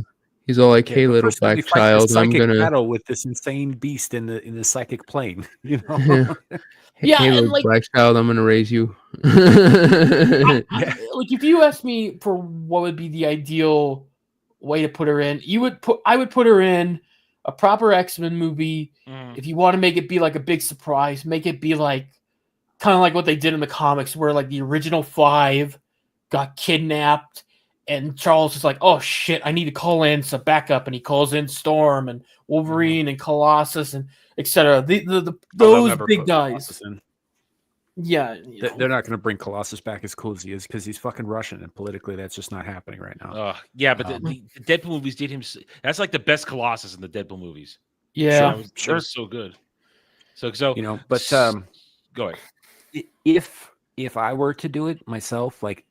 Storm's already an established character. We already know they're folding the X-Men universe into the MCU, right? Yep. Most people who watch the movies, you don't have to be a comic book fan to know who these characters are at this point. There are 20 fucking X-Men movies. Everybody knows who Storm is, right? So you could do a solo movie with her where she is an established character and team member of the X-Men, but it's really just her story. And if you did that, I think a really good place to start would be, kind of a good place to start. There's kind of a lot of like backstory and context to the other party of this, but when she fights Marrow for Callisto, I think for control of the Morlocks, and then has to defend that title against Marrow, I think would be pretty cool. I mean, there's a kind of a 20-year time skip there, but well, the point is this: that I think what I'm hearing is that Storm should be introduced in the MCU. And there are good ways to do it, but we agree they would choose the worst possible way to do it. They would pick the worst, most recent aspects of her and try to amplify that along with the usual shenanigans. Yeah. So far, she's the first one that should be there, and we agree, but we don't think they do it well. No, because it would be Halle Bailey. Oh, casted her. I'm sure. Yeah, well, no. I'll take Halle Bailey over the fucking wicked bitch. At least if her eyes are whited out the whole time, you won't be able to tell how far apart they are. All right, who's next? Oh, no! Fuck you! No! No! Just no! To be played by Halle Bailey too. No! Oh, they want this so badly. I don't care. They can fucking suck my dick. I don't want him. The actor for this guy already fucked up his reputation as is, so no. The only Spider-Man who needs to be on screen is Peter Parker, period. I don't want any of his clones on there. I don't want Ben Reilly. I don't want fucking, Kane Parker. I certainly don't want fucking Miles Morales or fucking like Spider-Man. Miles is at the fucking totem. It's like the bottom of the totem pole. I'll take fucking Spider-Ham over this motherfucker. Peter Parker would be good though. Listen. And unlike Samuel, there are some other Spider characters. I'd be okay with Ben Reilly. I could be fine. I could be fine. I like Ben Reilly and I like Kane Parker, but they need to stay even in the comic books. Miguel O'Hara. I'm okay with Miguel O'Hara is a completely different situation. That's apples and oranges. They have already fucked up Miguel O'Hara in the most recent Spider-Verse movie. I'm not giving him a second fucking chance on this. Well, yeah. Well, I'm just saying, like, for me, I'm okay with seeing some other like Spider people that aren't just Peter, but not Miles, because Miles has been played out so much that anytime I see him, I'm just like, your reaction is what it was. No, fucking no. Get him. No, away. I don't want it because they only tell like 3 stories with him. If they're not ripping off something from Peter, they're all Peter stories. So yeah. Yeah. Go ahead, though. Good. I was just gonna say it's funny the different reactions. Everyone would love to see a Batman Beyond fucking film, but when it comes to anybody but Peter, as far as Spider-Man, no one's interested in it because they fucked it up so bad. All the other iterations or connective characters, the only Spider-Man you want to see is Peter Parker. Because here's the difference. We'll start with, you say, getting a Terry McGinnis Batman Beyond, because Terry McGinnis he has a true history of making himself Batman with his own rogues gallery that he doesn't borrow from anybody else, doesn't borrow stories from Bruce. It's all his own shit. Like we just said, Miles, everything Miles done is done. Peter did it first and did it better. Everything. And including not saving his uncle. Just saying. So I mean, it's and to top it off, no one had to force Terry McGinnis on us. He earned his place in our nerd hearts. They have tried to force Miles Morales on us since the moment Bendis crapped him out. And it has been just frustratingly bad. They killed his universe. They killed his entire effing universe, yet he managed to survive and make it into 616. Not only that, Adam, since they've rebooted it, they now want to do a miniseries where Miles pops in. Saw that. Dude, when I saw that, I'm like, why? Can Peter have his own fucking thing without this little fucker, like, attached to his nutsack like a fucking tick? You know? Like, this is perfect right here. You know, ticks are arachnids too. He could be Tick Boy. I'm good with that. If he says spoon, I'd kill him. Settler brings a great point. And I had the same exact reaction playing this game. Every moment I could not play as Miles, I didn't. I played as Peter for as much as I could in that game. Even though they were bastardizing Peter's story left and right, it still felt good to play Peter. And every time they made me play Miles, it was just frustratingly boring and terrible. And especially because that's where a lot of the real agenda slipped in, where you had to help the gay couple get together. You had to be his deaf freaking girlfriend. What? I didn't play this game. What? Oh, yeah. okay. There is a side mission where you go to Miles's like school because Spider-Man did this thing where there's an app that people can ask requests or something, and it becomes part of your side mission thing. And Miles gets asked by one of his classmates, "Hey, I'm trying to ask my gay boyfriend to prom. I need your help to set this up." And the whole mission is you trying to get little things ready for it, so that way this gay couple can ask each other to prom. Yep. Yeah, I hate everything about that. And it was none of that has anything to do with Spider-Man. I don't care if they were a straight couple. Why the fuck are we spending time in a fucking action game playing matchmaker? That's retarded. And then, you're dealing with people whose great idea is copy shop shit, you know? And then in the game, you break off from these two different people, Spider-Man and then Miles Morales, to deal with certain other events that are not certain other supervillain events not tied directly to the main story, with fake Harry Osborn being fake Venom, even though he's voiced by Tony Todd, which was that was like the best part of the game. Tony Todd's voicing of Venom. They gave Miles Mysterio to fight. A fucking watered down Mysterio. All the villains were watered down. Yeah. Like, except for maybe like Kraven and Venom, everybody else was watered down to shit. Well, oh god, they butchered Cletus. They butchered Cletus Cassidy when you find out, especially when they reveal that, I'm also known as Cletus Cassidy. And I'm like, motherfucker, they're making Carnage, you motherfucker. Yeah, the game was a nightmare. The game was a nightmare. Let that just be a prime example of why we don't want fucking Miles Morales in the MCU. I don't want him in live action anything. Let him finish his little animated movie. That's fine. You got one more. Finish it up. And then one more. Let the actor ruin his reputation by trying to go after women that played Spider-Man love interests. Wait, I didn't hear about this. What? Okay, the voice actor for him, he had a big crush on Haley Steinfeld, the chick who played Gwen. No. And if you see a lot of clips, he says a lot of cringy shit, and you can see the reaction. She's engaged too, man. It gets funnier. Okay. When the news dropped that she got engaged to I think it was a quarterback. I forget what his name was. I'm pretty sure. Yeah. Yeah. He does this like weird post going like, well, I guess things don't turn out the way they turn out. You know, it's okay. There's always more people in the sea, you know? And everyone went, yo, dude, we know what you're talking about. And then he tries to delete it. He tries to like say, no, it's not what you think, not what you think. But then it gets even worse. Oh no. Liz Allen from the first MCU Spider-Man movie. Mm-hmm. This actor posts a video of him hanging out with this actress, and he has a caption going, "Finally found my MJ." Turns out this was from a year prior, and the actress does a video where she goes, "Hey, you do know I'm engaged, right? That's fucking weird." Ooh. And that, like, everybody dogpiled on the guy to the Damn. point where he had to deactivate his account for a minute. That's sad, dude.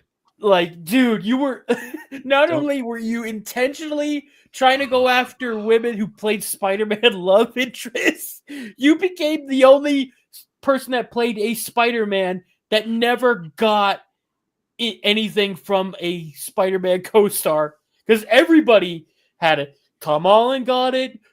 Tobey Maguire did. Andrew Garfield had it. Not you, though. Well, he was just a voice. They all actually were in movies together and spent time, and you know how that works on the set.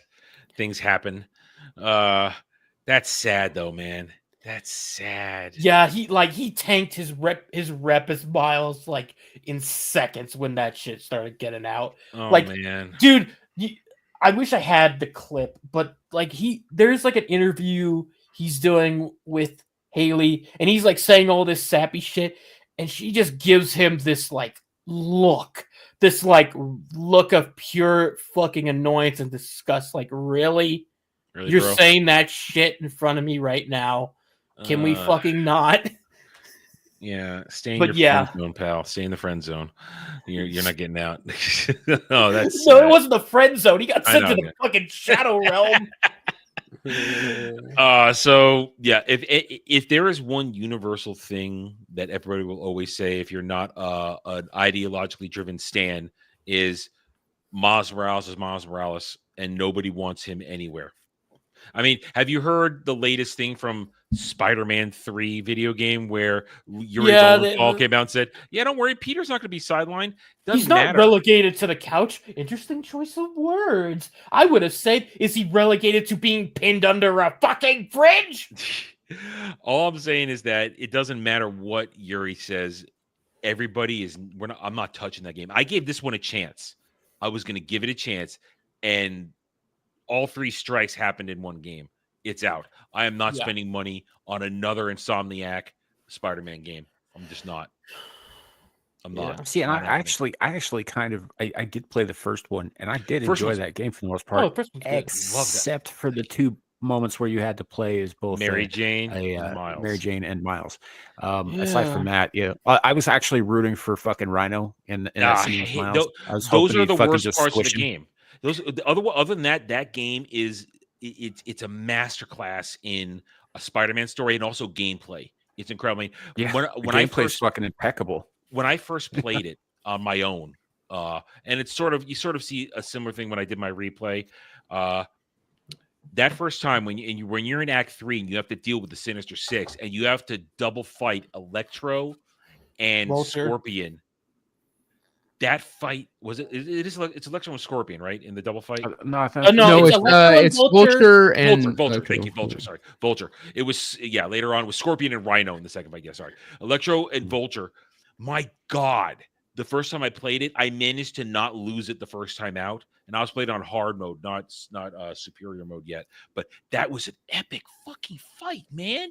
You're swinging around. It had everything. Like you felt like Spider-Man fighting for his fucking life against 2 intense villains. You know? And the dialogue between them was good, especially when you had Electro play along with Spider-Man doing a Rocky thing. He goes like, "Spider-Man, I must break you," and Spider-Man's like, "You got it, you got the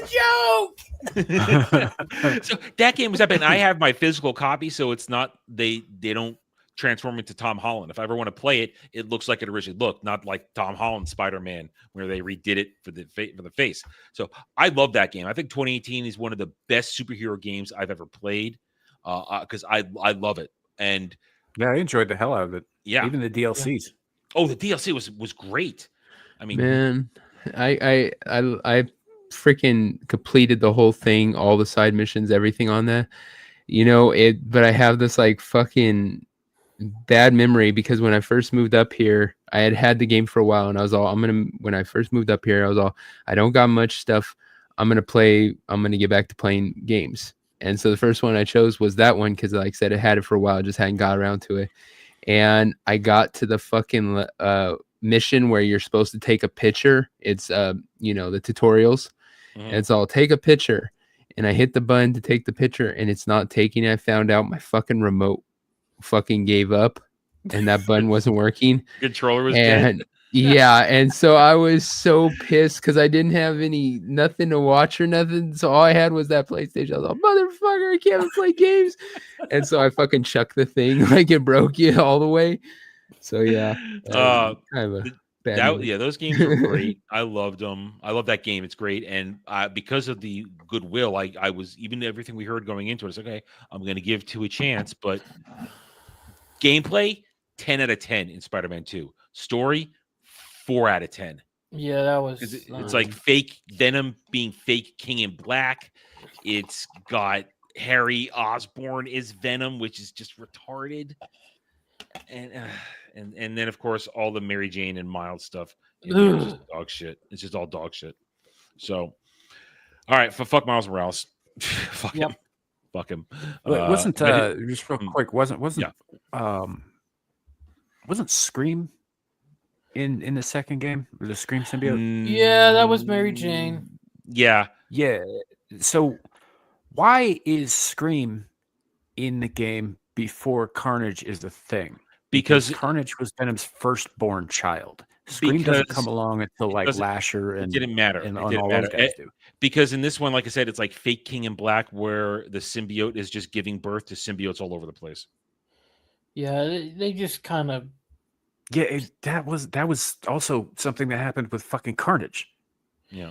Yeah, well, they just kind of wanted to have fun with King in Black aesthetics without actually doing the work to get the King in Black stuff. Which is retarded because Venom is not a take over the world villain. He's a villain of revenge. Yeah, plus they already did that in a video game like 15 fucking years ago. Yeah, so it was bad all the way around.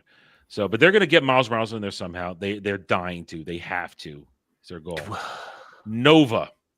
I believe there was a canceled TV show. Nova. Wasn't there? Didn't they cancel the TV show, or that's still happening? That's something like they paused it or whatever. I don't know. Nova is like it's like their Green Lantern Corps thing, you know? Mhm. Yeah. And like I feel like they've kind of, it'd be like the Captain Marvel thing they did where the fuck was this character in any point in the MCU, you know, because when they introduced this character, it's like, well, where the fuck is this character has been? And I don't know. I think we're far too down the line for them to like just go, hey, here's this Green Lantern like character that's patrolling the stars and shit. It's like, because we had sort of Nova Corps in Guardians of the Galaxy, yeah. Yeah, but they weren't like this proper one with like superpowers and shit. Yeah, it's just we're on the one planet. We stay on our planet. We don't. Yeah, so it's like using shit. Yeah, so. It doesn't feel like it's like we're too little, too late on this guy. Yeah, like the time where he would have been interesting to bring in would have been literally when Gunn was running around with the Guardian stuff and the cosmic things. Like when their original pitch was. This is the first one I could see them actually making and doing good with, to be honest. I think they could make a decent thing. I don't think it should be a movie. I would see it more as some sort of show, but it is a show. They were planning a show. It's just been like, well, then they could continue, to push towards it. But that's the other ones. I haven't agreed with a single one being worth its time. Yeah. It's probably too late though, from the way you guys are putting it. It feels like there's no. Yeah, there was a TV show on like one of the Disney XD channels or whatever a while back that was basically Spider-Man working with S.H.I.E.L.D. and a couple of other heroes, and one of them was Nova, and they did pretty well. That was all that for Spider-Man. the most part. Yeah, it wasn't terrible, but it wasn't like, I mean, it was geared towards like fucking preteens. It was a show which was not as good as the shows that came before it. I will say, but it's not as bad as the shows that came after. It's so yeah. In retrospect, it just got worse and worse for Spider-Man shows. But yeah, like I don't know, Nova, like he could be fun, but the problem is you missed that golden opportunity to bring him in because Nova could be fun. There's a lot of stuff in the comics, especially on the cosmic side, like Annihilation and whatnot. That's real fun. You could have done. But it's too little, too late. Like if you bring him in now, it's like, what is he supposed to do? Like you kind of used up all the cosmic shit. Like Nova could have been cool to see fight Thanos or whatever, but no. Well, Samuel, you were going to say it's like bringing in Adam Warlock, but no Thanos, which is what they did. Yeah. So, all right. So Nova's a no-go. Captain Britain. Who gives a fuck about Captain Britain? So Captain Britain is a mutant. So they're gonna have to establish mutants before they establish him. He's also a member of Excalibur, which is sort he's of also UK-based he's also Psylocke's brother. So yes, Captain... the original Betsy Braddock's brother, not the hot Japanese assassin who her mind took over. Or as I like to call him, Captain Not a Burger. Captain Chicken Sandwich. Like I don't crossing the lore streams. This could be done, but it has to be done after the X-Men are already established because Excalibur is an offshoot group of the X-Men, like X-Force was.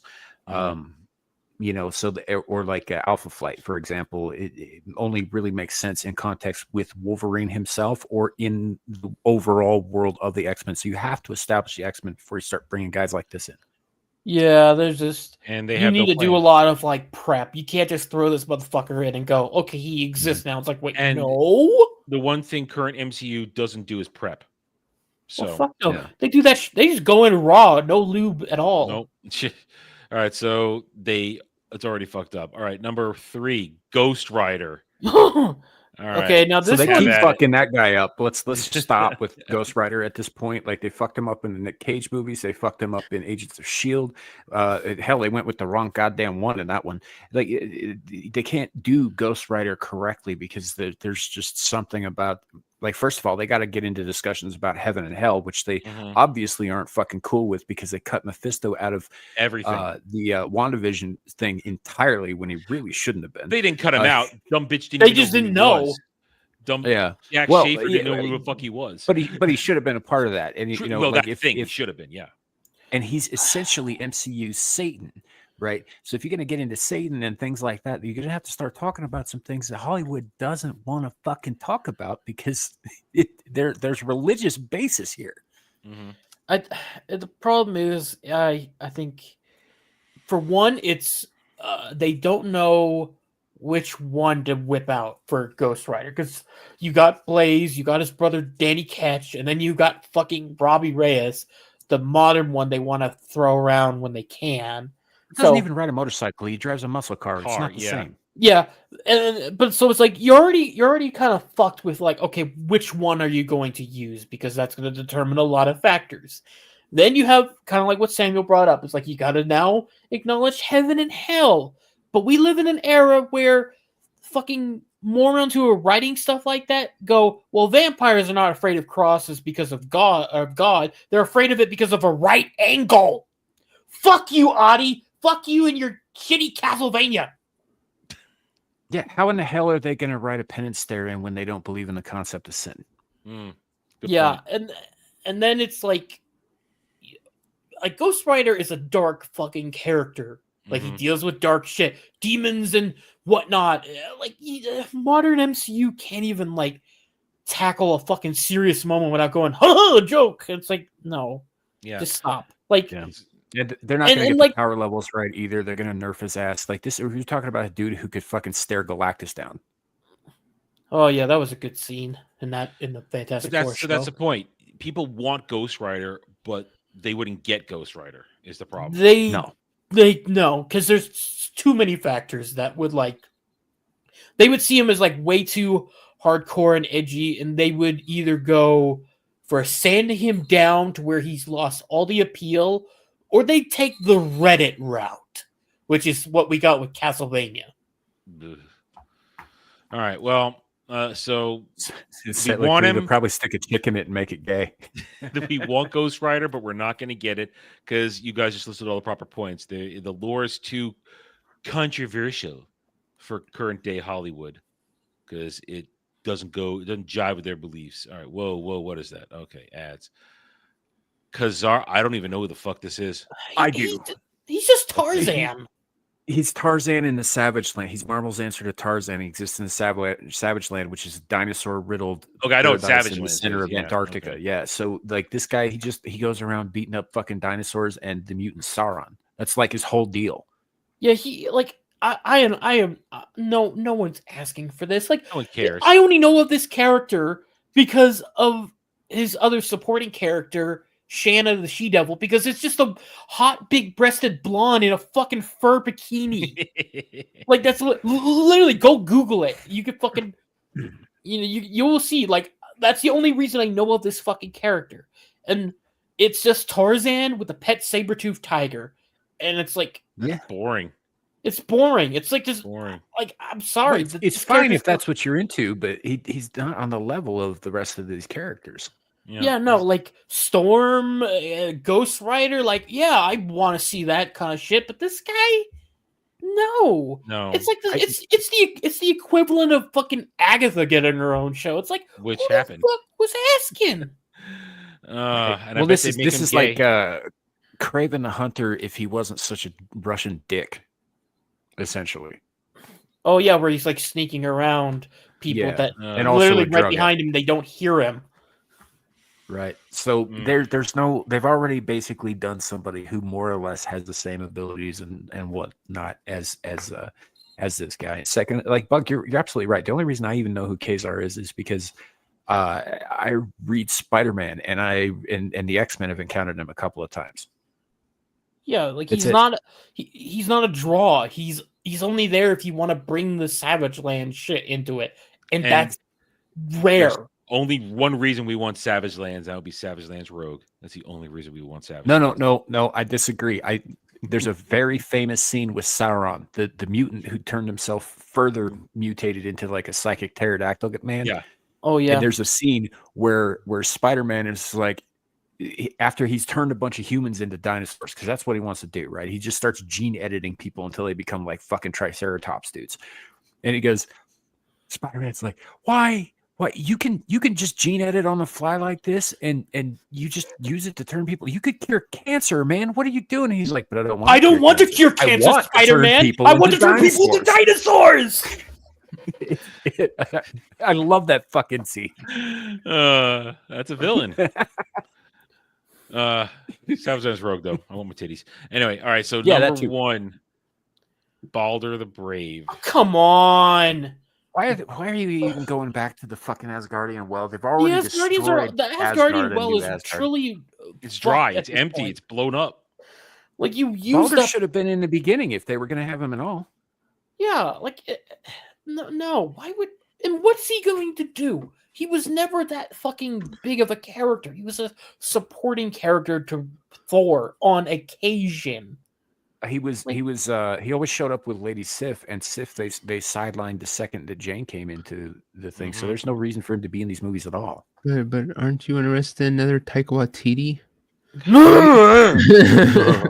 No, don't. No, I'm not. Don't utter that name. I got fucking flashbacks from that shit, man. God, ruined Sif like in that. Jamie Alexander was such a good Sif. She was hot, man. She was perfect, and like the when we finally got her in a proper comic accurate Sif outfit, we get fucked up with nothing.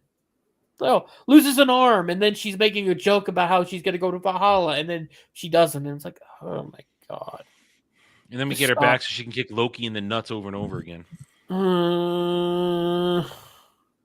Yeah, it's actually really liked the scene in Agents of S.H.I.E.L.D. where she comes to Earth with like no memory because she was fighting a Kree who fucking zapped her. Yeah. But she spent all her powers and shit. That was a pretty good episode. Yeah, that was when. That's when they were still making it work. Yeah. Yeah, and I just there's just no like there's other characters that I would prefer to be around, not fucking Balder. And they brought her back for the Enchantress episode too. Yeah, Technically, that wasn't Enchantress. Wasn't Enchantress? Who was it? No, that was Enchantress's sister. Oh, well, that chick was hot. Yeah, she was. Yeah. Um, But they should have had her in the fucking movie instead of Hela if they were gonna bring Executioner in, which was Carl Urban's character, who should have been involved more with the Enchantress than Hela. Anyway, they fucked all of the Asgardian shit up. Yeah, they just couldn't figure that out, man, at all. And they made a joke out of Executioner. Yes, they did. They did. Those a joke so much effect that those M16s are like, dude, why are you using Earth guns that are shit in the fuck? Okay, to be fair, that is like a thing he does in the comics, so it's fair. Yeah, there a lot of his like most like iconic art is him like gunning down hordes of enemies in with those things, you know. Okay, well, we know I'm not a Thor expert, so I guess I didn't. Yeah, so it's one of those things where, like, if you really think about it, it seems stupid. Like, why do you have fucking guns when you're fighting like magical things? But you know, it has an appeal. It's probably one of the only fucking accurate things they did with him, because he doesn't have his magical axe. He's not hanging around with Enchantress being her fucking loyal lapdog that's simping for her, which would have been a better fucking movie, but we're splitting hairs on that one, you know. But yeah, Balder, no one fucking asked. They just do it because, oh, well, we wanted to cast Daniel Craig. I don't care. Fuck you. Fuck Daniel Craig. Fuck Daniel Craig. Yeah. There was this line from a show that was on FX about two people who shouldn't have been involved with each other, and I hated watching it, but there was one line he said, Daniel Craig looks like a grown-up angry baby that didn't get fed on time, or some line like that. It's like, just fuck Daniel Craig. Yeah, no. Daniel Craig was in exactly one movie where I thought he was well cast, and that was Logan Lucky, where he played this like weird demolitions expert from fucking like the Deep South, from Dixie. All I know is that according to that list, we had all of, I'll say 1.5 characters on there that you guys agreed deserve to be in there. Storm deserves to be in there, but they're not going to do it right. And you'd want to see Ghost Rider, but they can't possibly get around his actual backstory and lore, nor the world lore setup to actually get it in there. But everything else on there, it's another Screen Rant bullshit list that they didn't talk probably a single real comic fan or Marvel fan to get anything right on there, it looks like. So yeah, there's a couple of other characters who could be cool in the movies, but they kind of missed their chance already with the way that they'd set it up. You know, like I wouldn't honestly mind seeing Nova in the MCU, but it'd have to be much fucking earlier. You know, the same thing with Balder. Like Balder is a good character in the comic books, but if you didn't bring him in with the other Asgardians in the earlier Thor movies, there's no fucking reason to do it now. Especially because Asgard doesn't exist anymore. Yeah, and half of them are dead anyway. Yeah, yeah. It's like you're already like, it's like they're all gone. It's like, what the fuck's the point of that? Bringing them in then, you know? It's no. Well, listen. We talked about it this weekend. We'll keep talking about it. We're going to be talking about this for months on end for the rest of the year with the lineup of bad movies and TV shows that are all going to fail in different ways. The MCU is effed. It's effed hard in both ears. And well, yeah, I mean, this is the dumping year for a lot of their stuff, with maybe the exception of Daredevil. Well, tomorrow Daredevil comes out. I'm not watching it, but Dre's watching it, so we'll get a full breakdown on Sunday as Dre reports on that. But that's the only thing. But even Dre, who loves Daredevil, he says Daredevil won't move the needle if it's good or bad. If it's good, it's still not going to move the needle. It's not going to change anything. Oh, he's right. Yeah, I'm as much as I am being cautiously optimistic about this show, I don't think it's really gonna change a whole lot. I mean, with the fucking Brave New Flop, that was whether or not that hurt the brand or not, I can say it definitely didn't help it because it's going to kill enthusiasm going forward is what it's going to do. Yeah, and I think like the problem is because I'm seeing it in like the marketing, like in Daredevil, they clearly got their A guy on the marketing thing, trying to get everybody hyped, doing all the right shit. They put out clips and everything. Yeah, put out clips. They like it wasn't like goofy. They were seriously hitting the serious, mature theme, and tackling the right notes. But when you see like the other stuff, it's like they could give a fuck because I think in their mind they're like, Daredevil is the only thing we really want to succeed. Everything else up until like Fantastic Four, we could give less of a fuck about. And I think that mindset is really not good, especially when it's like these movies and projects, they're still going to affect your brand and affect those projects as well. It's like, I mean, like bringing up Daredevil, Kingpin and Daredevil both got featured in other shows that did not treat them right. Mm-hmm. And it's like, if anybody saw them, that leaves a bad taste in their mouths. And even if, say, you have people that are willing to give this a shot, that's not going to be as good a number as before because, hey, you fucked with my shit. You made Kingpin lose to a deaf bitch and made him cry for no fucking reason. Yeah, I mean, you bring that up perfectly. And that, I mean, we had a discussion on Sunday about this, about going forward the MCU, and I have made the case that these continual failures after another creates what Bug just described, partially with a disenfranchisement, but it's also going to lead to apathy because each one of these movies is going to disengage the normal population.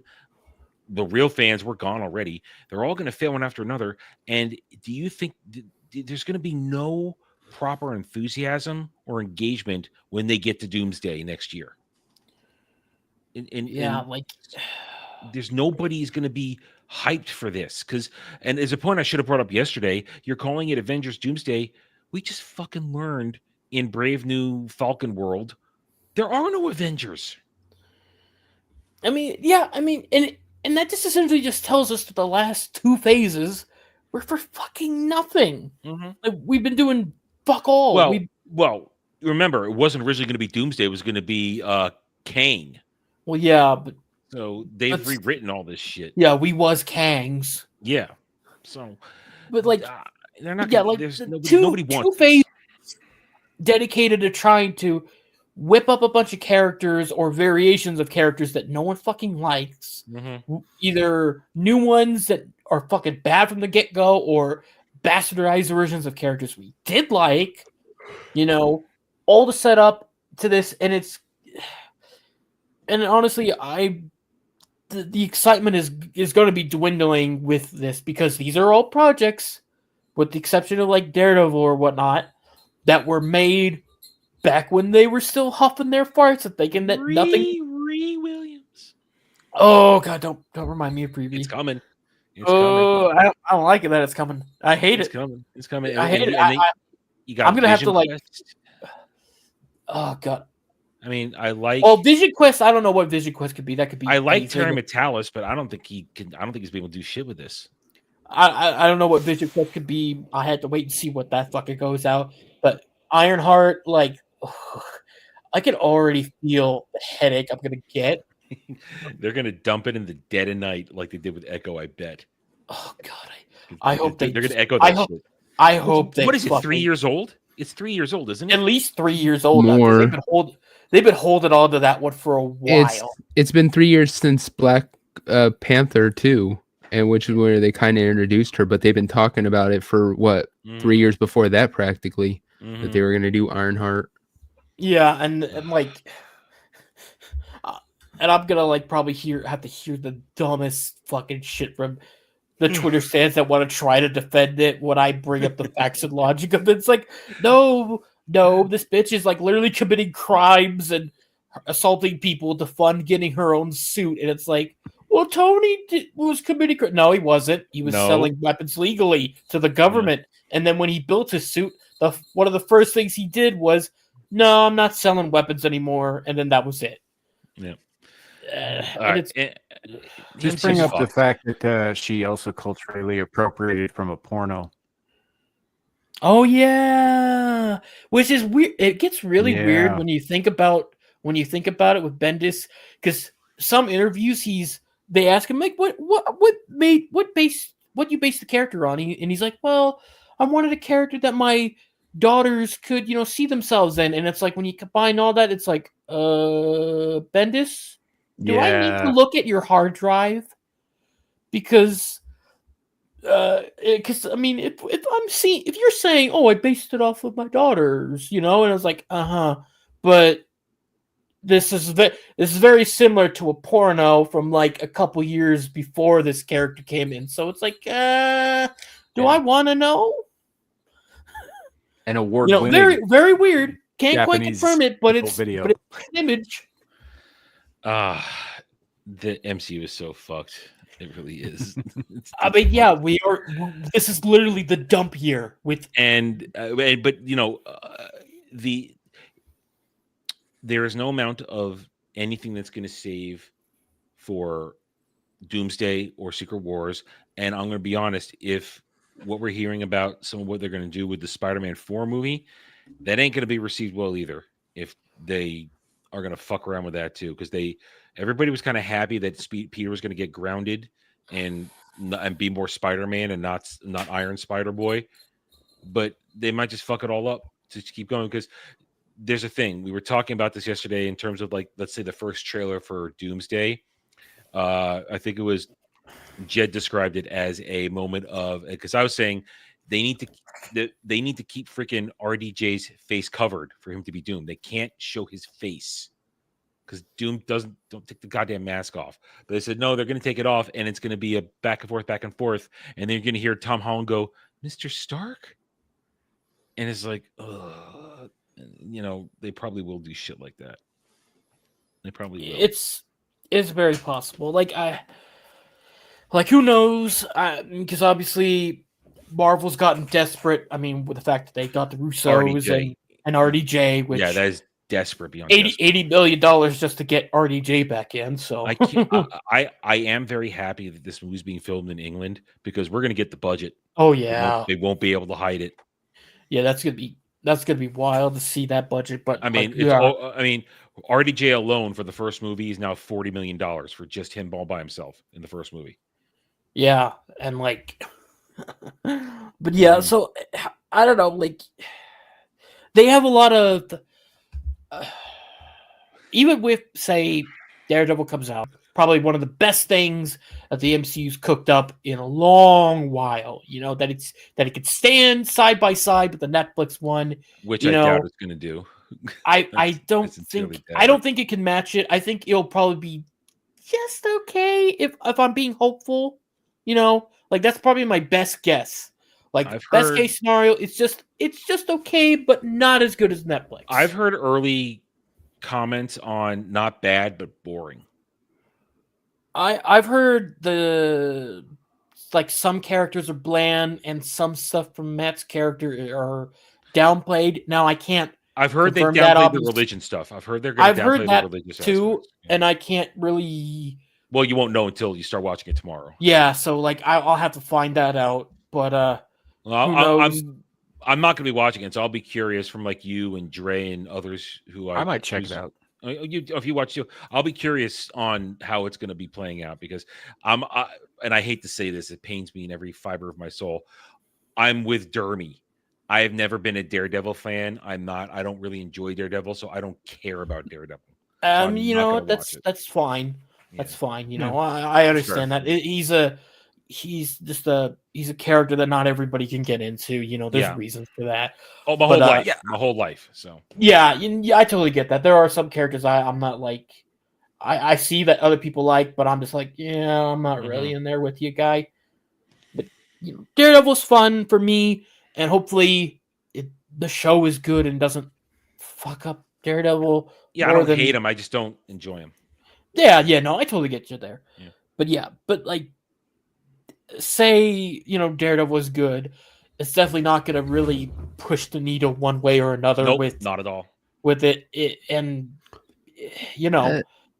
especially with it being in the TB section, because let's be real, the TB section has not really done a whole lot except maybe do some brand damage. Oh, so much damage. Yeah, I mean, fuck. Brave New Flop required you to have a goddamn history lesson to fucking know about it. Here's the thing. At this point, how bad the MCU has dug themselves down, there's going to be no one success that could dig them out of the hole. They're going to have multiple good movies, successes in a row to try to build up it back to being even remotely what it was. And I don't see that happening. They don't have enough material. Because the real fan base are gone. They're not there anymore.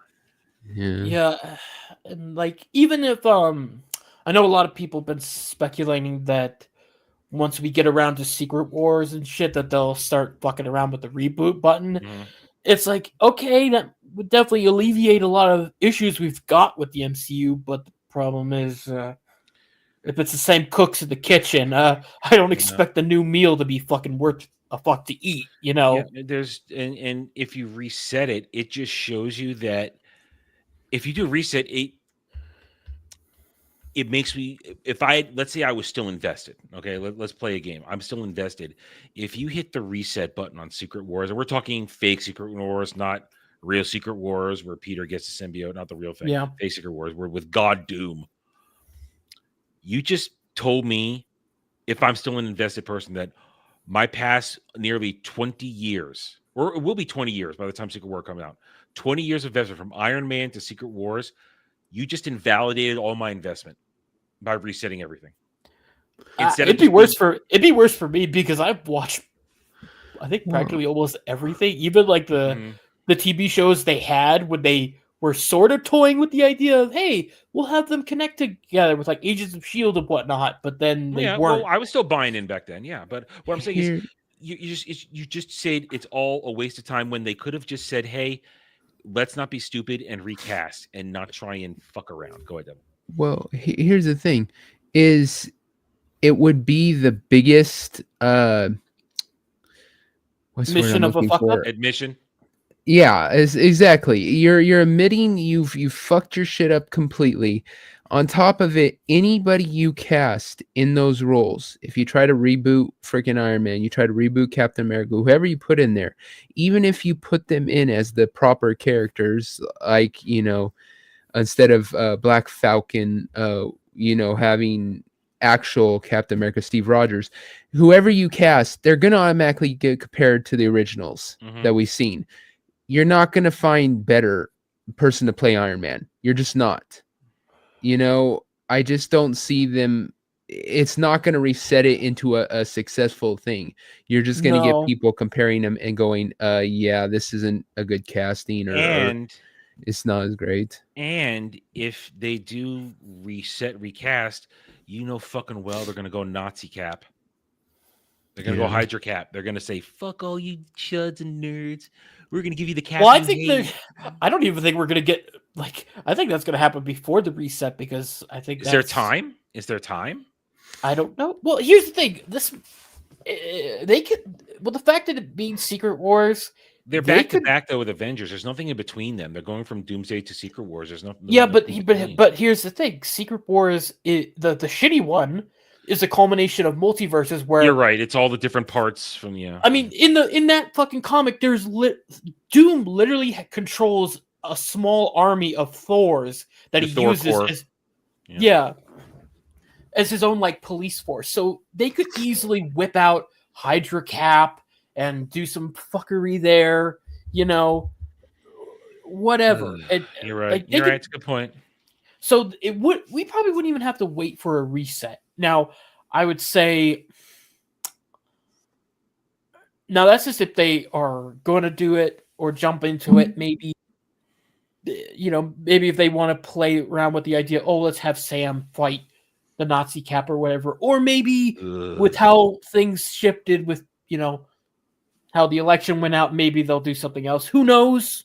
But I'm definitely saying that it would not be out of the realm of possibility for them to whip up that fucker. You're right. I think Sam should be the Nazi Cap. No, he'd be part of the Black Panther Party. Oof. Well, those are commies, so same diff, right? Listen. Everything we just said is the worst possible shit that could happen. And if it happens, well, hey, we get to make outstanding content and commentary, but it's also going to be painful, very painful. Well, if they're doing like crazy what if shit, like making fucking Tony Stark's face Doctor Doom of all fucking people, right? Which is, to my knowledge, only happened in one like offshoot issue that isn't canon, but whatever. Then why not bring back Cap, but like do another kind of what if thing? Like there was an issue a long time ago where he got infected by werewolfism, and he was like turned into a werewolf, Captain America, and then he became cosmic, so he was Star Wolf. Right? Let's just go fucking nuts. If we're doing it, let's just go whole hog. You're forgetting who's writing this kind of stuff these days. Yeah, people because they're not going to go for something like wacky and fun like that. If anything, their creativity only extends to what they can see out their proverbial window. And this be the Russos that's the right problem, now. Though, is like all of this stuff already exists. It's not like they have to come up with any of it on their own. Well, therein lies another thing, right? With all the stuff that exists, but you're dealing with people that have a fucking ego problem that think I can do better than the thing that was so popular that got me this role or gig in the first place. Yeah. Like we were talking about Mephisto, how Jack Shaver had a fucking meltdown by people just asking about this character that she didn't fucking know shit about because she thought her shit was better. Yep. And it's just none of it's going to work. I mean, I don't think the Russo brothers have gas in the tank to make this work. I don't know. I would say it would be their last. I mean, Hail Mary. The only reason Infinity War and Endgame worked to the extent that they did is because the Russos have been involved up until that point. They haven't been involved since Endgame. So no. In the end, no proper groundwork has been set up for these next two Avenger movies. There hasn't been groundwork for shit in the last two phases. And when Baby Steps comes out in July, it's going to be a shit show. Because they're gonna they're gonna be one-offing Galactus. I think that's like one of its most terrible ideas, to make Galactus be the first villain in the Fantastic Four. 100% agree with you. 100%. Like, it should be fucking Mole Man or somebody. I would have preferred Mole Man. Puppet Master, fucking Diablo. I don't know, fucking Dragon Man. I don't give a shit. Get Red Ghost. Have him fight communist monkeys or whatever. It'd be funny. Casdermy is one of the monkeys. It'd be funny. But he can throw his own shit. Cool. Galactus. One-off Galactus. That's just... and Femme Surfer, who I say... that's the only reason they're using Galactus at all is to insert her, right? And they're going to be hiding her till the very last second. The minute a trailer image shoots up at that bitch, probably the most you'll ever see is you might see like a hand or you might see the board, and that's it. Yeah, that's so retarded because the female or male, the Silver Surfer is the herald of Galactus. It shows up first to announce the doom of the fucking planet. It has to be there before Galactus gets there. That's the fucking lore. Yeah, it's not like Galactus shows up and then they pull up after and go, "Oh shit!" I run even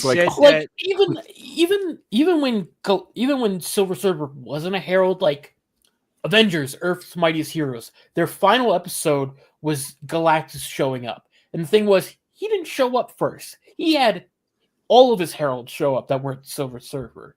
They all popped in and they were like prepping the world for Galactus to come in and start gobbling up, so we know that Surfer's got to pop up first before Galactus, otherwise it's just stupid. But then again, it's Marvel, so scenes in the trailer where you see Johnny flying around and everybody's assuming that he's chasing the Surfer.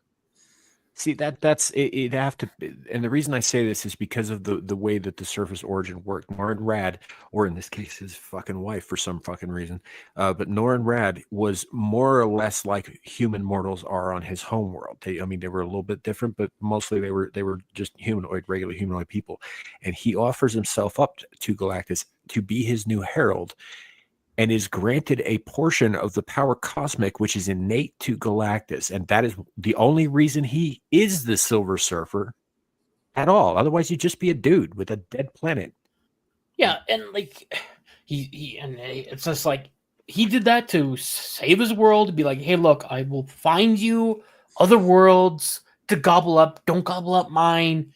He gets the power, and obviously along the journey, Galactus like starts fiddling with the guy's mind to make him less emotional, so that way he's more inclined to start getting like, he just doesn't care about if there's life on the planet. Just give me a planet, even if it's inhabited, and that's kind of the fun part of the story, because it has the Fantastic Four like bring the humanity back in him, and it's like, it's just not going to be the same when you have some fucking not surfer. I don't care about what one comic from fucking 2002 or whatever that was a one-off of a one-off of a one-off says.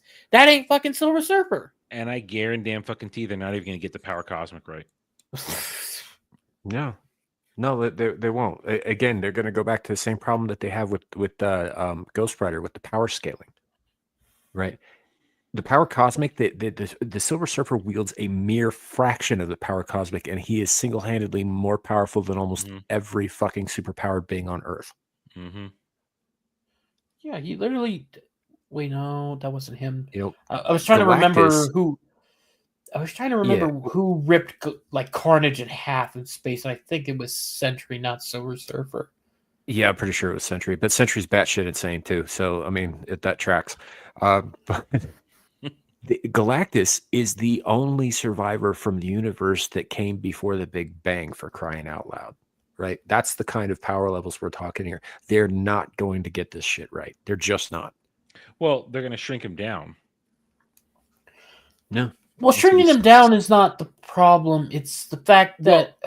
No, my problem with that is that if I think they're going to start him shrunk down, like skyscraper size. They're not going to have him roll up, be giant, bigger than the planet Galactus. He's going to roll up in skyscraper size and never be shown to be the scale of which we expect him to be as true fans of comics and lore. That's my point.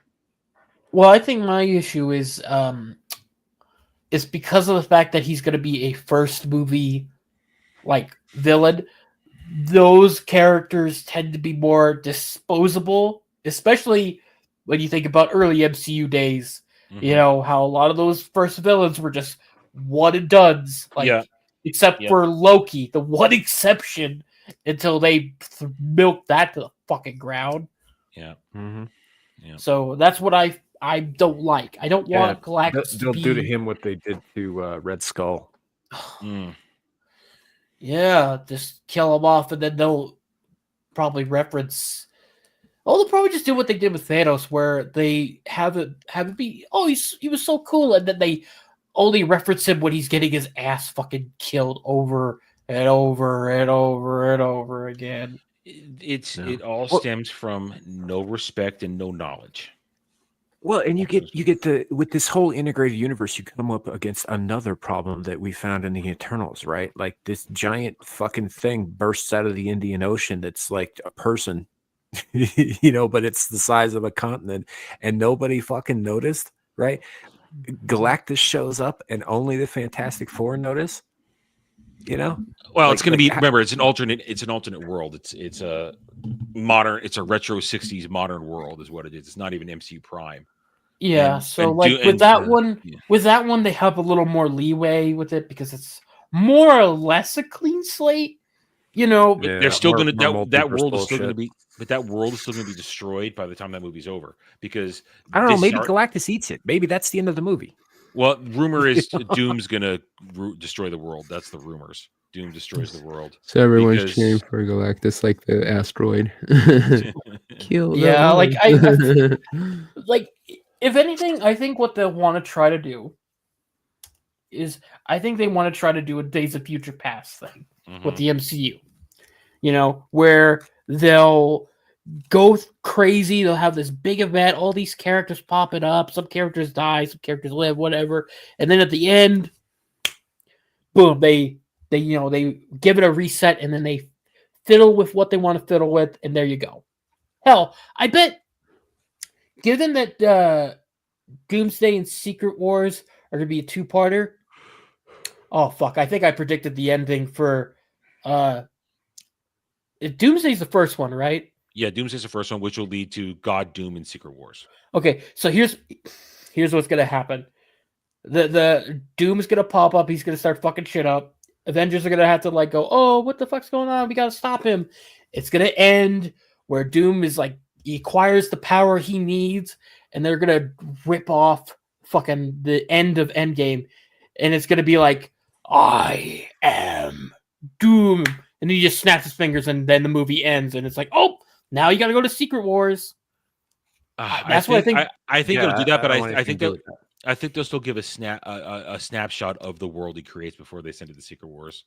Yeah, but you know what I get? They're gonna rip off the Endgame. I understand what you're saying. And that is a distinct possibility because they're that cliched and stupid.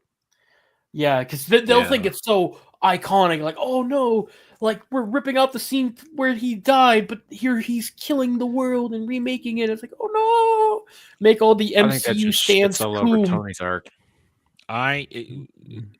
Definitely does. I said this yesterday, or it's already Tuesday now, so at least my time. So I said this on Sunday. I'm going to say it again here because it's my job to do this. Doomsday, and I'm only talking Doomsday, not Secret Wars. Doomsday only nets, because I had to be clear. People thought I was talking budget when I said this. Doomsday only gets between 500 and 600 million net gross. I think people are going to be so disillusioned and so pissed off when this starts. It'll probably have a banger opening, but then it's just going to plummet because word of mouth is going to spread how shit it is, and nobody's going to be happy. And the stance. I don't think it's going to matter if it's good. I think that the damage is done with the goodwill. Well, I think the goodwill is practically drained. There's drops. Yeah, that's what I'm saying. But I mean, the apathy is going to be so set in. I don't think it comes close to.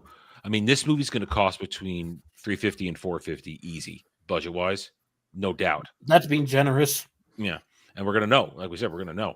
And I mean, now Dre and Jed are opposed to what I said. So we now have a running discussion that's going to go on for the next year and a half on that end. They think it goes 600 to 750 in terms of gross. I say 500 to 600, just because I think the apathy and the distaste that will build this year will be enough to sink any chances of success for that movie. Now, no matter what, whether it is 500, 600 or 600, 750, that's still not going to be enough to make a profit. There will be no net profit. It'll be only lost money because of whatever the budget's going to be in the marketing. The marketing's going to be insane for this first movie. It's not going to be enough. No, it's not. No, won't. That's Endgame made what it did, which was I don't remember if it topped 3 billion or if it just got close to it. If it was something like that. Yeah, but yeah. Endgame made what it did because they had spent 10 years. Yes, some movies were better than others, but they had spent 10 years building a solid fucking foundation. And then boom, here's the finale to the story that they've been working up to this whole time. 10 years of more or less goodwill. I mean, yeah, not every entry was as stellar as every other, but there was a quality and a craftsmanship to that people appreciated. It wasn't just the faces in the movies. It wasn't just the writing. It was all of the elements combined. And it led to that moment after 10 fucking years. Endgame was 7 years ago. We've had nothing but shit and disappointments since. Nobody's going to see this. Yeah. Yeah. I don't think the normies are going to be that interested. I just don't. No, why would they? Because the return's been dwindling ever since Endgame. You know, sure, say what you will about Doctor Strange or whatever, or the one exception being shit like Guardians 3 or Spider-Man. That was a displaced Phase 3 movie. Yeah, that's why I say exception. It's you know, it's just stuff like that, and even Deadpool and Wolverine. Those are movies that you can't really go in and say and try to like hit rinse and repeat on it. Those are like ends to their story, so you can't use those, and nothing to build off with that. And everything else, like the Marvels, Brave New World, Shang-Chi, what the fuck did they start up? Characters no one gave a fuck about? Here's the thing. I'm so glad we picked up the thread of Incredible Hulk from 10 fucking years ago in a movie that's not the Hulk. Here's the thing is they've got this idea that people will be so excited about Robert Downey Jr. that they'll come out and see him. No one wants to see Robert Downey Jr. They want to see Iron Man. They want to see Robert Downey Jr. as Iron Man, not as Doom. It's not that Doom's not a beloved character. It's not that Doom isn't one of the greatest villains in Marvel. It's that they don't want to fucking be sat there and placated to and said, oh, look, it's Robert Downey Jr. and he's Doom. You have to see it. It might get some of the normies, but it's not going to get the fans who know what the hell's going on. And they're not being fooled anymore that this is the same shit they've been watching. They know it's just member berries trying to fool them into coming out and giving their good hard-earned money to this crap. I could agree that it's not going to make what they expect it to make. They expect it to break $1 billion. I don't think it comes They expect close. $2 billion, I bet, on Doomsday. They think, oh man, we're going to sucker, man. They have $2 billion. And that's what I'm saying. This thing doesn't get higher than 500, 600 million.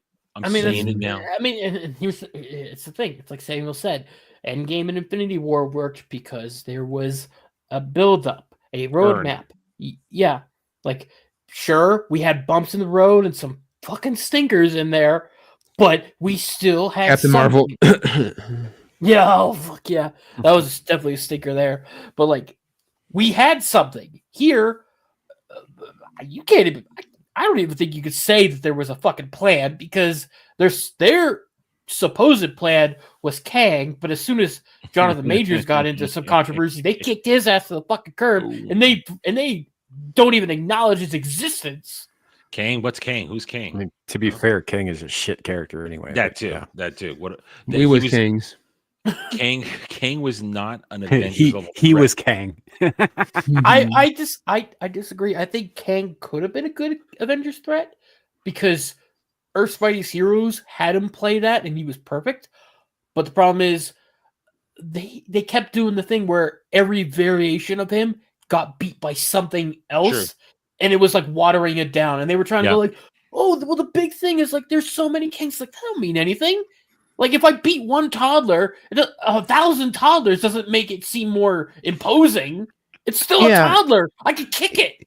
If you can get your ass kicked by Ant-Man, you definitely could get your ass kicked by the mainliners, right? Yeah. Oh my god. Yeah. That was the stupidest fucking thing for the Ant-Man movies, because they were supposed to be the calm down movies in between the shit with the Avengers. Because you had Age of Ultron, then you got to something a lot more lower scale, toned down with Ant-Man, because it was a heist movie.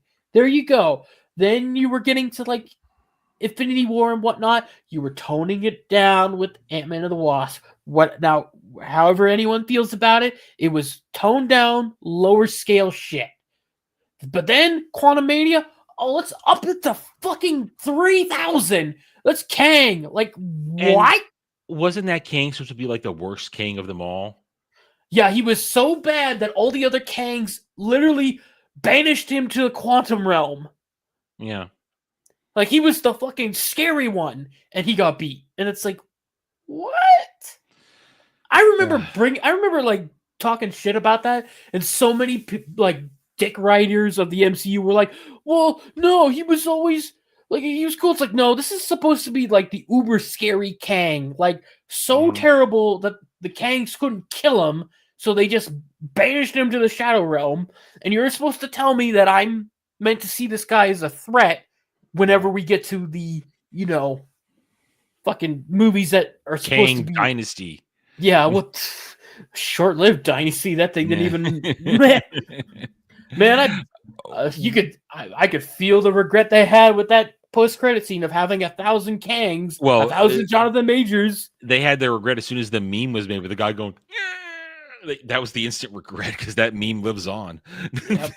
So, either way, we're gonna, as commentators, analysts, reviewers, we're gonna have a good time either way. I think I don't think we're gonna be surprised by the failures that are gonna be coming, and it's gonna be a ride. And hopefully we don't lose our minds. Bug might lose his mind, but because you're gonna watch way more of this shit than I am.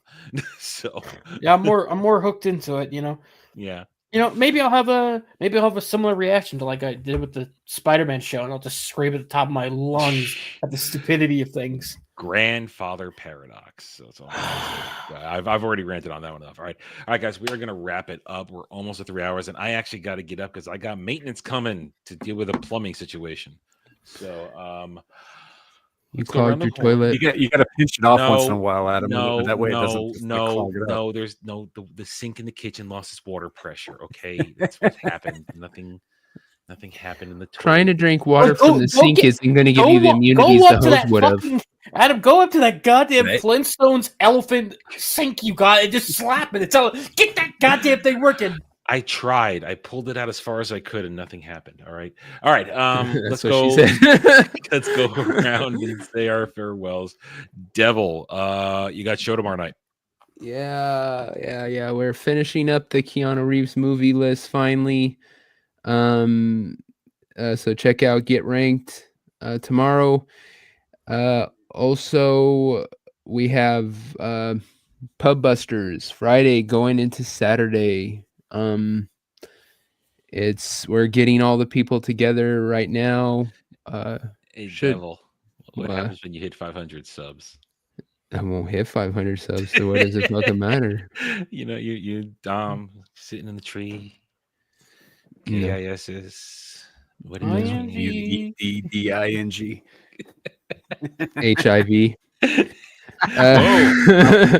Wow. No, there's that's dark. It doesn't matter because it ain't gonna happen. So just forget about that. Oh boy. Anyway, but yeah, check out Pub Busters and watch us be stupid and probably bored off our asses.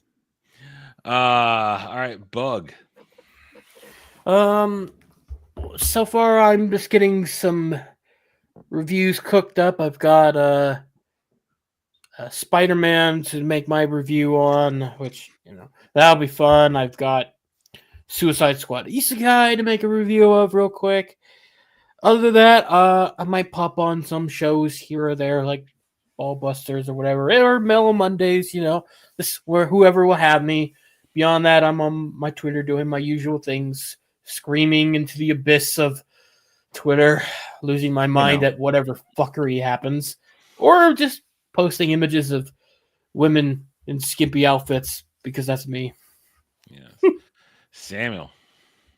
I'll be ranking Keanu Reeves tomorrow night on Devil's Channel. So that's the first thing up, and then back with Abyssal Musings on Friday. Probably won't be on the pub, but I might stop in on. I'm gonna refuse to call it what you guys are calling it, man. It's Beelzeballs, as far as I'm concerned. I like that much better. Probably pop in on there for a while and hang out with you guys while you ritually humiliate yourselves for fucking money and subs. Hey, I'm not ritually humiliating myself. I'm there to encourage the ritual humiliation. Yeah, that makes you worse. You know that, right? Yeah, you're the little Klingon. Oh. So, and then we'll be back with Screaming Into the Void this Saturday. I just ran across some real disturbing shit about self-healing robotic repair for it's a whole thing. There's a whole rabbit hole. But anyway, we're looking at probably unkillable Terminators in the future, and we're going to discuss that. Uh-oh.